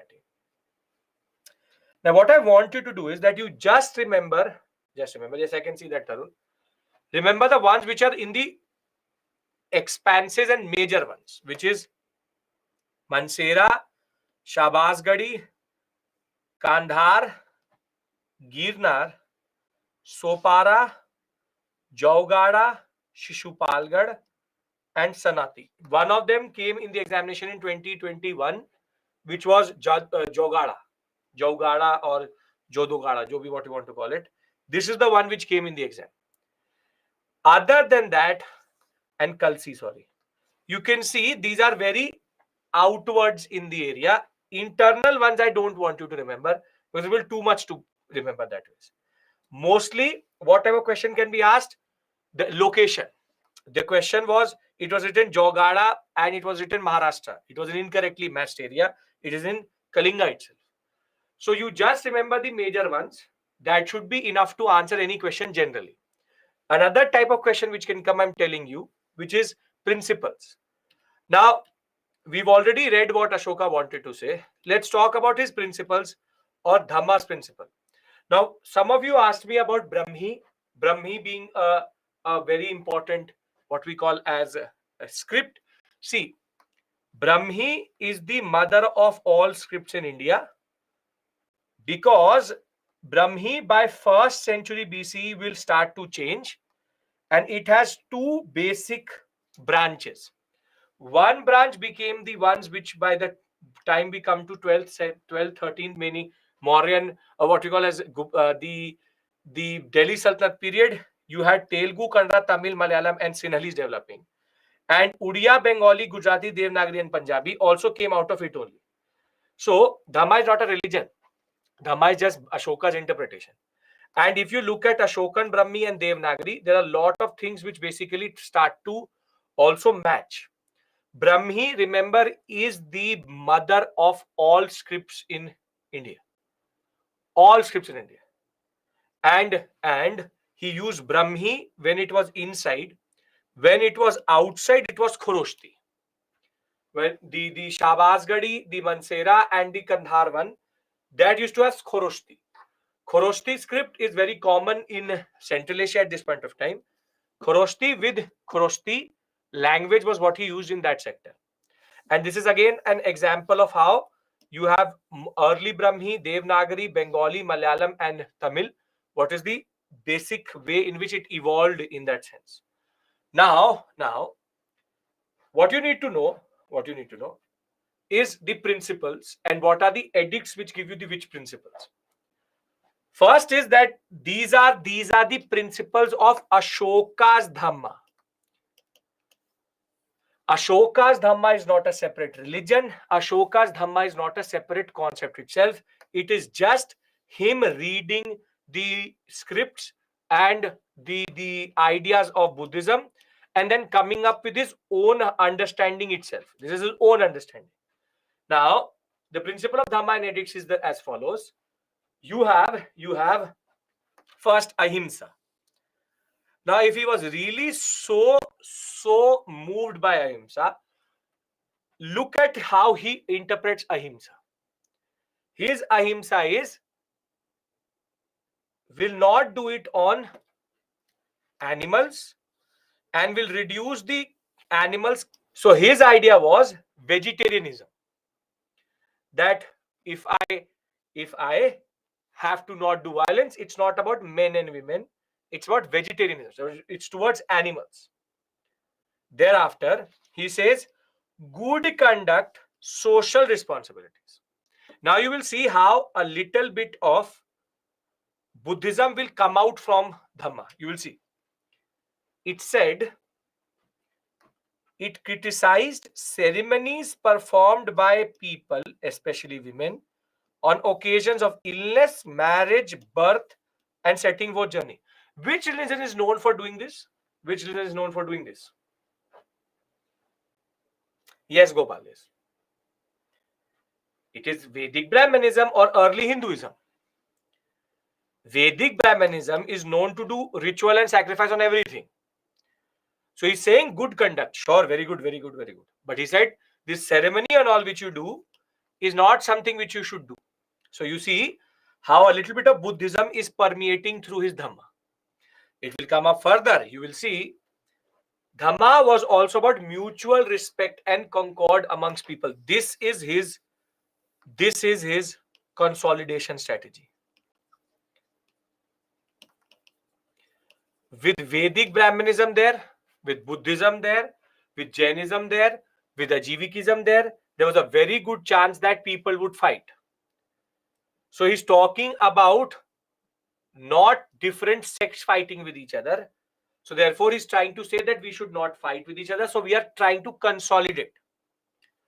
Further, he talked about how it is about renunciation of war, but righteous conquest can still happen. Further, he had a whole officer rank which used to go and tell everybody about Dhamma, and he also used to go around talking about Dhamma. The simple point is, he is like a modern day politician. Before the elections, they say, I will do this, I will do that, I will do this, I will do that, I will kato gholo lagal, I'll do everything. But once he becomes the ruler, he says, not, this is not possible. Everybody should be right. Everybody should be perfect. So when he had to expand, he was an Ajivik. When he had to win the election, he was an Ajivik. But once he had won the election, once he had become what he wanted to become, he becomes a Dhamma-based Buddhist, wherein do not fight with each other. We should be doing respect to everybody.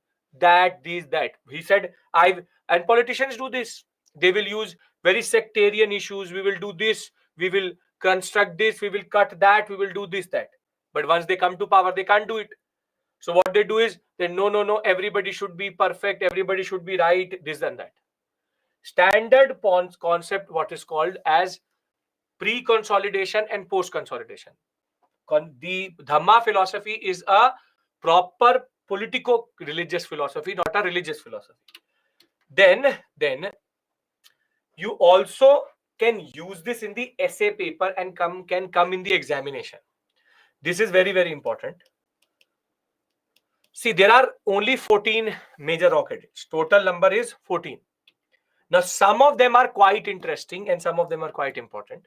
This has every rock edict what it says. So, for example, first rock edict talks about no animal sacrifice and festive gathering. Again, it's a proper Buddhist drawn concept because animal sacrifice and festive gathering only happens in Vedic Brahmanism. Now, we are not concerned about that. Now, second one is very, very important because it mentions the southern kingdoms, Chola, Pandya, Kerala Putra, and Tamrapani, which is Sri Lanka. So they can ask you in the examination, which of the following edicts mentions the southern states of the Ashokan Empire or the Mauryan Empire? So these are major rock edict number 2. You get the point of this discussion? That they can ask you the number. I'll give you a small breather and then we'll move forward. Don't worry. Then third, protect the Brahmins and the monks. Doesn't matter to us. Fourth, which is preach non-violence and the drums of war should be replaced by Dhamma, the drums of Dhamma. Okay. 5, humane treatment of slaves and Dhamma matras going on. Again, useless to us. Then 6 is the one in which he says all men are my children, which is this paternalistic approach that I am everybody's father, that I'm going to take care of everyone. I'm going to take care of everyone. So here we have to remember second and sixth. Second, sixth. Then comes the most, which is important, which is 7th. This you can use in the, again, Shabir, the problem is what Chola you are thinking, Raja Rajendra don't exist right now. These are early Cholas. We'll discuss them tomorrow. So Cholas were there, but they're called early Chola, only Vijayala. Now, this you can use in the essay paper or any pair you have to discuss about religious tolerance. That even as early as in the 3rd century BCE, close to 2500 years ago, people were talking about religious tolerance, a principle which we have forgot today.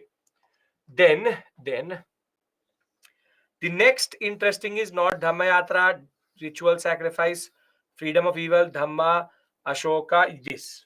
13. 2, 6, 7, 13, which is here he mentions, don't have to learn this. Here he mentions his contemporary European rulers, which is Syrian, Egyptian, Macedonian, Greek, and Libyan, which again tells us that he was connected to all of them. And if you can remember 2, 6, 7, 13, your job is done. Festive gathering means festivals. If this is clear, Ashoka Dhamma is clear, then I give you a break. We talk about 5-minute breather, then we talk about administration. Because in administration, I need your concentration. He thinks he's great. See, great and all is your call. Diplomacy, yes, 13. Okay. So what have we done till this point? Ashoka, Chandragupta Maurya, Bindusara, Ashoka Dhamma, the sources, Alexander. Anybody has any issue here? Anybody has any issue here? The location of all of these are given here. Here. All of them are given here. 1 to 13, everything here. Right? Okay. 2, 6, 7, 13. 2 is the southern states. 6 is the concept of what we call today as how he says he is the father of everyone, paternalism. 7th is tolerance. 13th is diplomacy. Okay. No, we take one breather. 7:51 we come back and then we take it forward because I want your concentration. This is the heaviest portion, which is administration. You don't need to learn the inscriptions, location, only the outer ones. Done? Okay.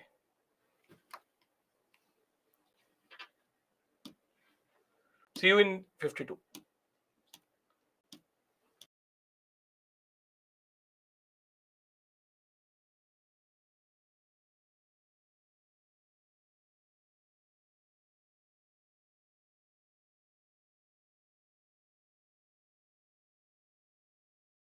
Southern states were established, diplomatic relations was there. How did southern rulers permit him to inscribe edicts in this region? He is Ashoka. Didn't he tell you that he can kill 1.5 lakh people? So you really think that he needed the permission of southern rulers? You're overestimating the power of the Sangam polities right now. If he could destroy Kalinga, he could have done it to south also, but he did not needed to. That's the basic point.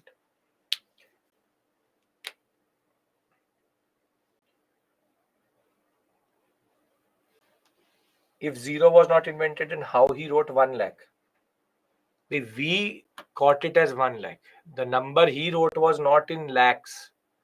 That is a Brahmi counting. So that is how you interpret Brahmi, that 1 lakh is written a different way. And he can still count without. Zero is representation. When you write it down, they can still talk about 10, 20, 30, obviously. Okay. Did he really send his yes, he really sent his children to Sri Lanka. Okay, now the last thing which we need to discuss is called administration, which is Mauryan administration. And when we talk about Mauryan administration, one thing should be very, very clear. It is a proper established centralized empire. Now, what does centralized and decentralized actually mean? Centralized means when the king controls the people through a bureaucracy, right, officials. This is called centralized, which is the king controls the officials. Officials go to the people. But the king in a way controls the people also, because his officials are answerable, can be removed,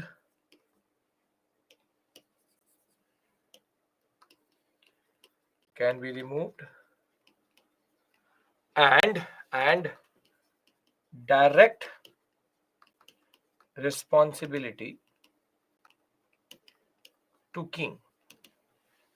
So here king has all power is concentrated here.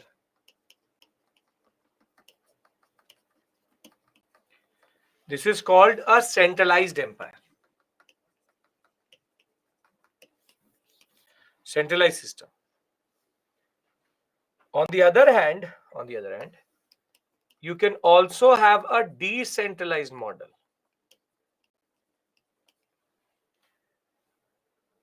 Decentralized model would be that the king is there.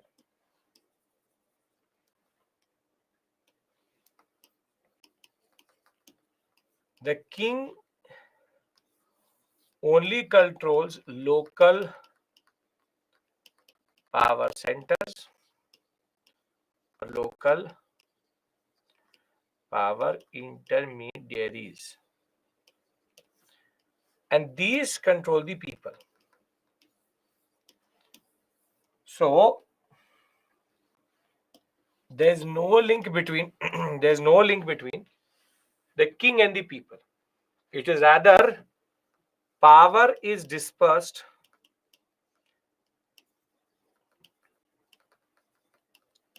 here and here.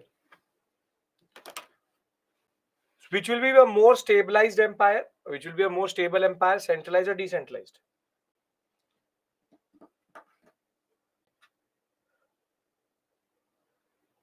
Centralized. Centralized.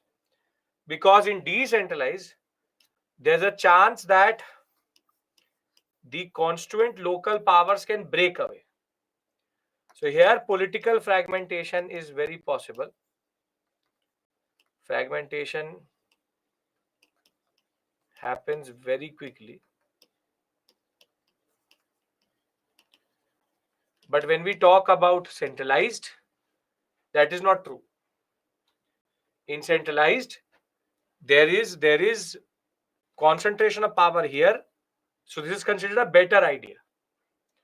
Here they can revolt. And when they revolt, it will lead to political fragmentation. Yashwant, don't use that word right now. You don't know the meaning of that. But yes, in a way, you are talking about something which Satavahanas introduced. But local power centers are local rulers, local zamindars, local what are called feudatories, or for example, a person who is the headman of 5 villages, and he is basically a local power center. I will tell you how these local power centers emerge to a very specific thing. So, but local power centers, think of it like this, that today we have a centralized and decentralized model both, which is that you have, for example, how the IPS and ISS are controlled are through a centralized model, that's why it's called all India services. They are controlled by the center. On the other hand, decentralized model is something which is not related to is the way you have the prime minister and the CMs. The local power centers would be the chief ministers and kings would be CMs. King would be the prime minister. What principle are you talking about, Pavitra? Write the principle.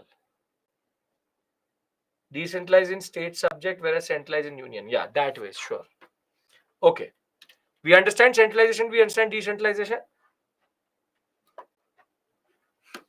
Last was not the principle, was a discussion that this one you're talking about.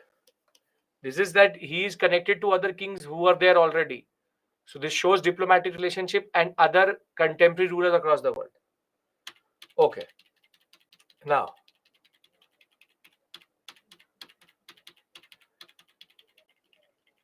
we have to discuss his administration.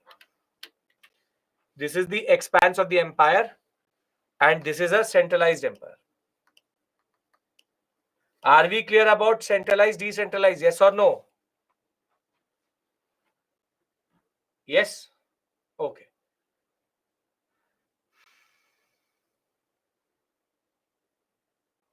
In short, the major difference between them is power concentration in king and dispersion. Okay.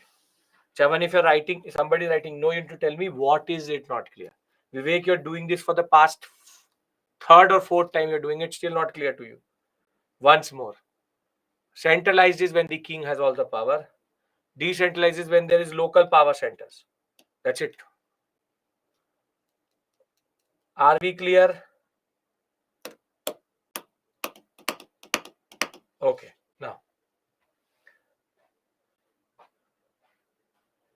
Now, if this is a centralized empire, we know quite a lot about this administration because of Kautilya and his Arthashastra. And it's an efficient centralized empire, as we know, or what we can see from the whole system itself. And the first thing which Kautilya talks about, and is quite interesting that way, is the concept of Saptang Raj. Is the concept of Saptang Raj, or what are called the 7 limbs of rule. 7 limbs of rule. In decentralized, the king is not directly responsible in a way. Now, what Kautilya talks about is that the first limb or the first pillar or 7 pillars of rule, first pillar is the king, who's called Swami. Thereafter,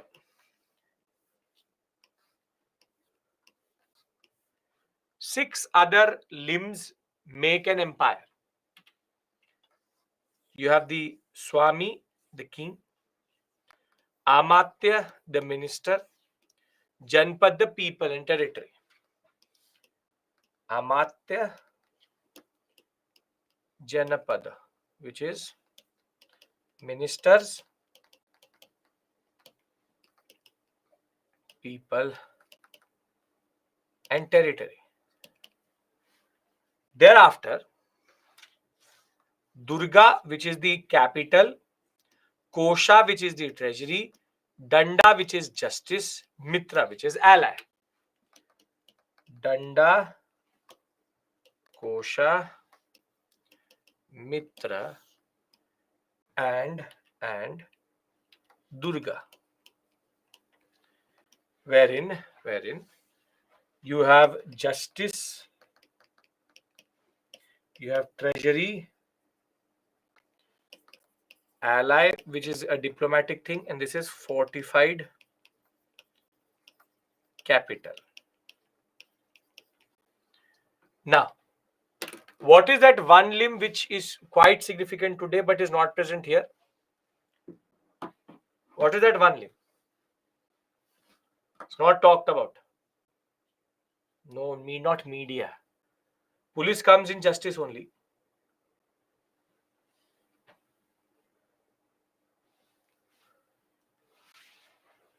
Bureaucracy, no, yes, very good, very good, very good. Army. Military is something which is missing. But you see how for Kautilya, if you have allies, it is better than having an army itself. And this is quite significant that way. That if you look at it, the 7 limbs don't match with the limbs which we think of it today. If you talk about kingdoms today, they will say industrialists, military, enemy, money. That is the limbs of the state. It's not the people, it's not the territory, it's not justice, it is not the allies, it is rather the defense. This is the army. And therefore Saptang Rajya again can come in the examination. Consider the following. Which of the following are elements of the Saptang Rajya? Remember that there is no army. Please remember this. Can you do that?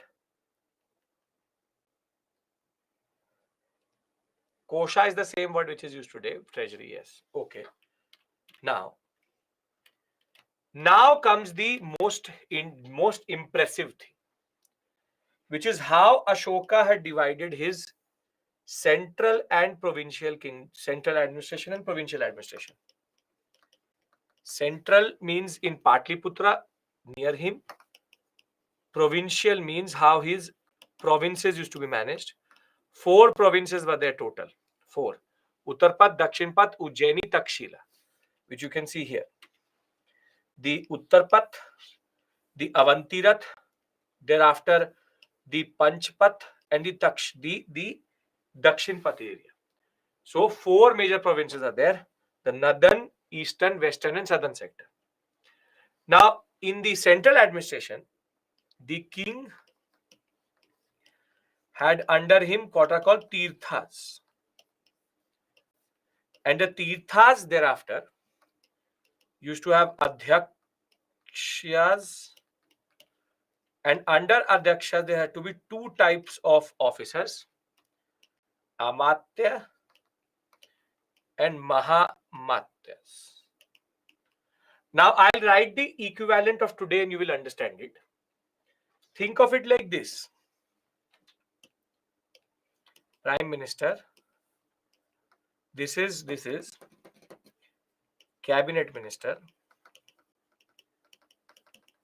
This is the Secretary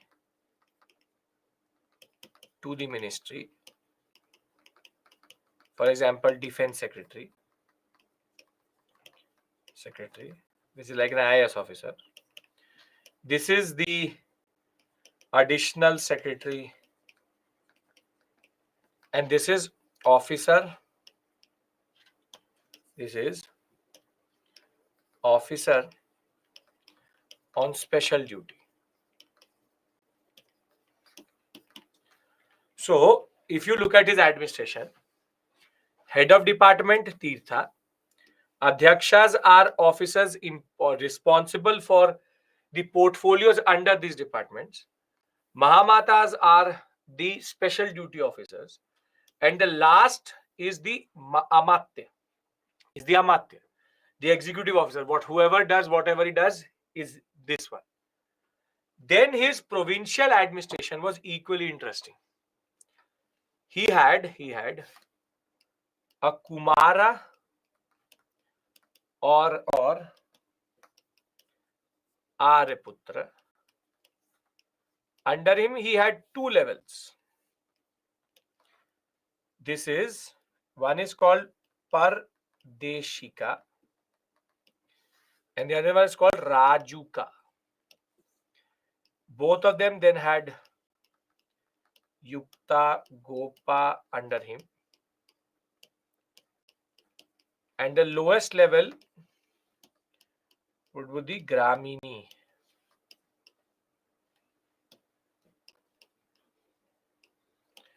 Now the division here is, this is a governor.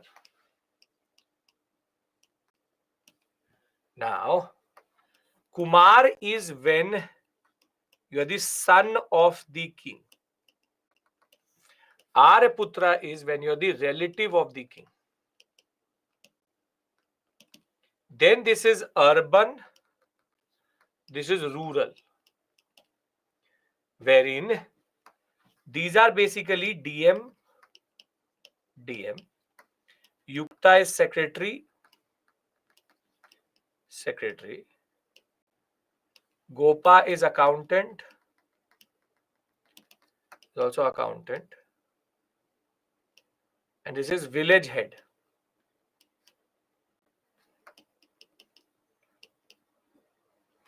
So you can see here, you have Kumar when he's the king's son. Aryaputra if he's the person who is basically of royal blood. Pardeshik, this is rural, this is urban. And Yukta is a secretarial staff. He takes care of the Basic things. Thereafter, you have Thanika, Gopa, and Gramika. We can add Thanika here also.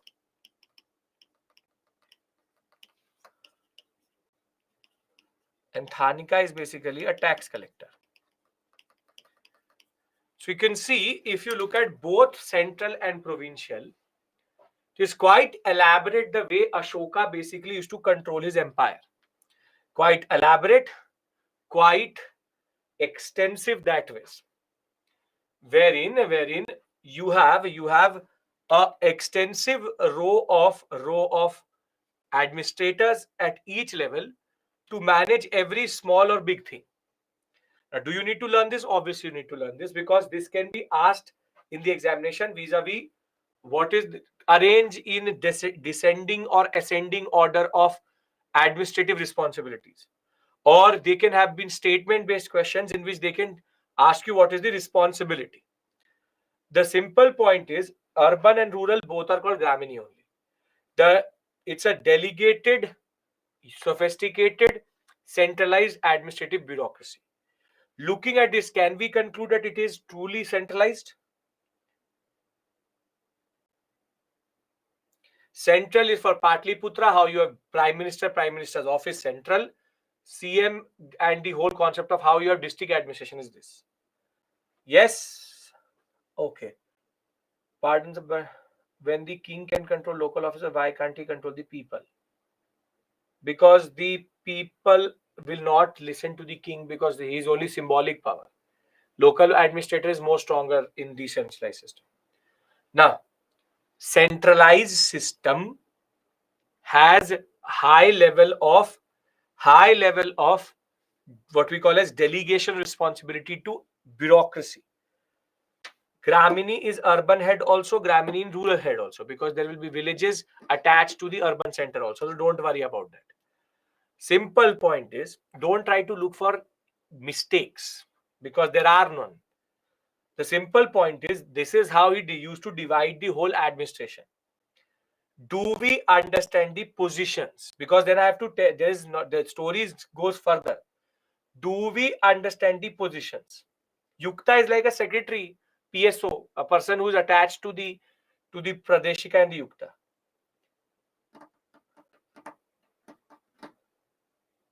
Gopa is a one who accountant, takes care of all the money. Okay, now you have to remember the tirthas also, because this comes in the examination. Again, match the following. Now here Thanika will be there in rural and both same thing. Here you have to remember them, because they can give you match the following and ask you the meaning of that tirtha. So, for example, see, the first four is very simple. Mantri, everybody remembers Mantri. Purohit, everybody remembers. Senapati, everybody remembers. Yuvraj, everybody remembers. So the obvious ones I'm not going to learn. The ones which are close to each other are the ones which UPSC will ask you, because they will try to confuse you. Samaharta, Sanidhata. Samaharta is chief tax collector. Sanidhata is treasury chief. This is basically IT department. This is RBI. So difference between them is one collects, one keeps. Same way, Dandapal we don't have to remember. Police officer. What do you call end in Hindi? What do you call end in Hindi? Antpal. Frontier defense. Again, very easy to remember. So you have this is the chief of women's quarters.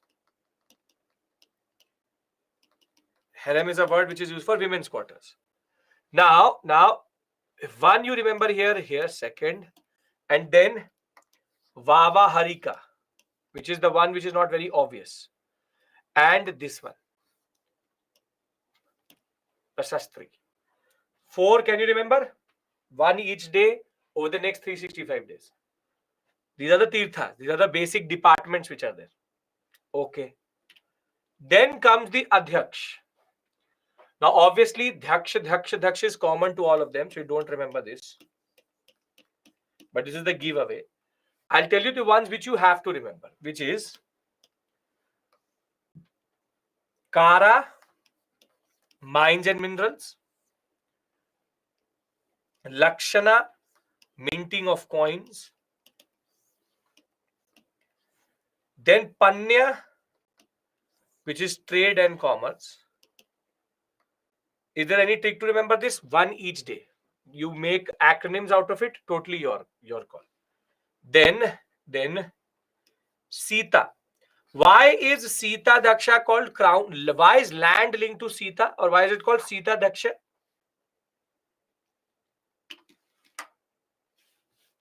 Why?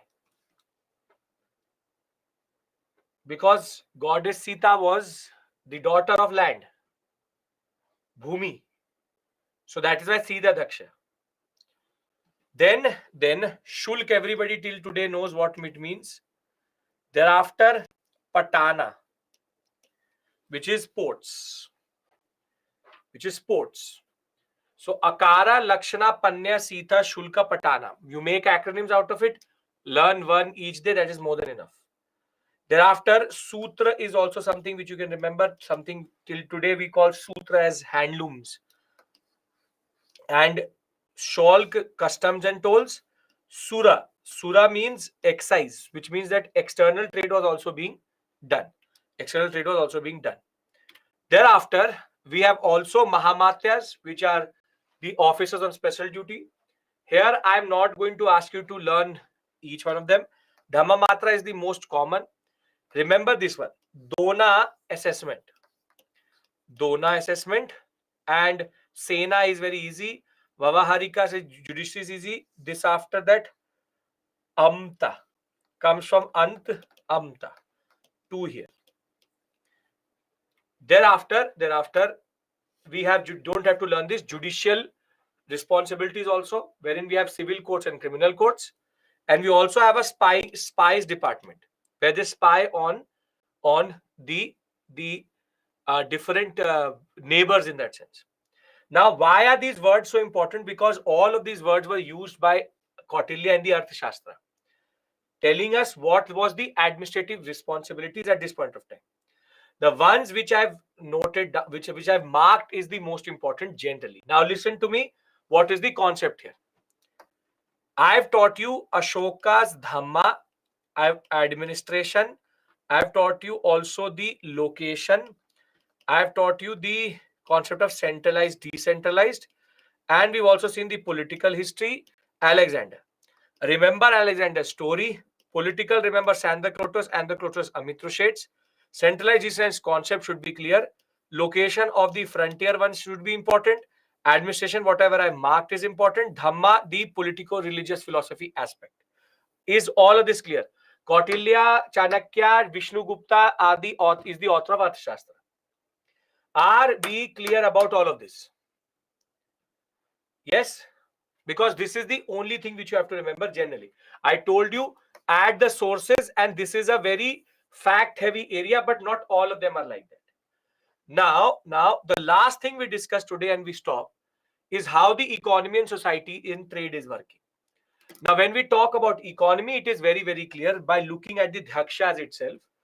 They have very strong control over the economy itself. But we also see that there are certain commodities which only the state produces. For example, salt. And they are called Rajpanya. But now we get to know, these are all mostly prelims oriented, yes. Now, as it is, this whole thing is prelims oriented. Now we get to know about 4 taxes. Now, very quick, tell me, Bhaga is land revenue. Has this word changed since later Vedic period? No. So, somehow this word will always remain the same. Bhaga. Bhag means land revenue. Then it is Vartini. Vartini means road tax. Till today, Vartini is called tax. Thereafter, you have Nishkarma, which is export duty. So when you export something, you have to pay. And then comes the most interesting word, which is called Vishti. Now, I gave you an example. When you go to a restaurant, eat a lot and don't give the bill, what do they make you do? Wash the utensils. Now, that wash the utensils is basically Vishti. Vishti is when you work to pay off debt. Forced work, forced labor is basically Vishti. Thereafter, trade at this point of time, because of the expanse of the Mauryan Empire itself, was quite well. We have multiple references to multiple cities. For example, Rajgir, Kaushambi, Magad, Allahabad, that whole sector, Prayagraj sector, had become very, very, very prosperous. But when we talk about society, there is a major catch. And this is where we are going to stop after discussing this. And with this, module number 4 is going to be over also. The catch here is, see, Megasthenes said that there was no slavery in India. But that fool did not understand that the way he was dividing India, India was not divided automatically. We never had philosopher, farmer, herdsman, artisan, soldier. No. We had fourfold Varna system. And as much as he will say that there is no slavery in India, slavery existed, and in what form did it exist? Slavery existed in what form? What form? Very good. Dasa and Dasi tradition. And we can see we have Vishti also, but Dasi was already there. But the fact is, we had wage labor, working for money, bonded labor, and slave labor all time. But the worst thing which happened at this point of time is untouchability rose in Indian society. The most powerful period is also the period in which Vedic Brahmanism became even more harsh. Even more harsh. In the sense that during the Mauryan period, the most important contribution is society-wise the further social exclusion of Shudras via untouchability, where the notions of purity became such that people could not touch other people also. So, before we leave today, let me consolidate what we've done. We started by discussing the Jain Digambar Shwetambar. And tomorrow, when I'll start the class, which is post Maurya, I'll give you a timeline, and in that timeline, we'll keep on adding things. This will become very interesting that way. We discussed Buddhism, Jainism, that is over. Then we discussed how Alexander came to India and how Mauryan Empire was established. We also understood the basic names of these people and Ashoka's Dhamma, how it is a political-religious philosophy. I've given you certain areas which are factual, which is the sources and administration. Other than that, everything is more or less clear or should be clear in your mind. If it is, we stop here. We meet tomorrow.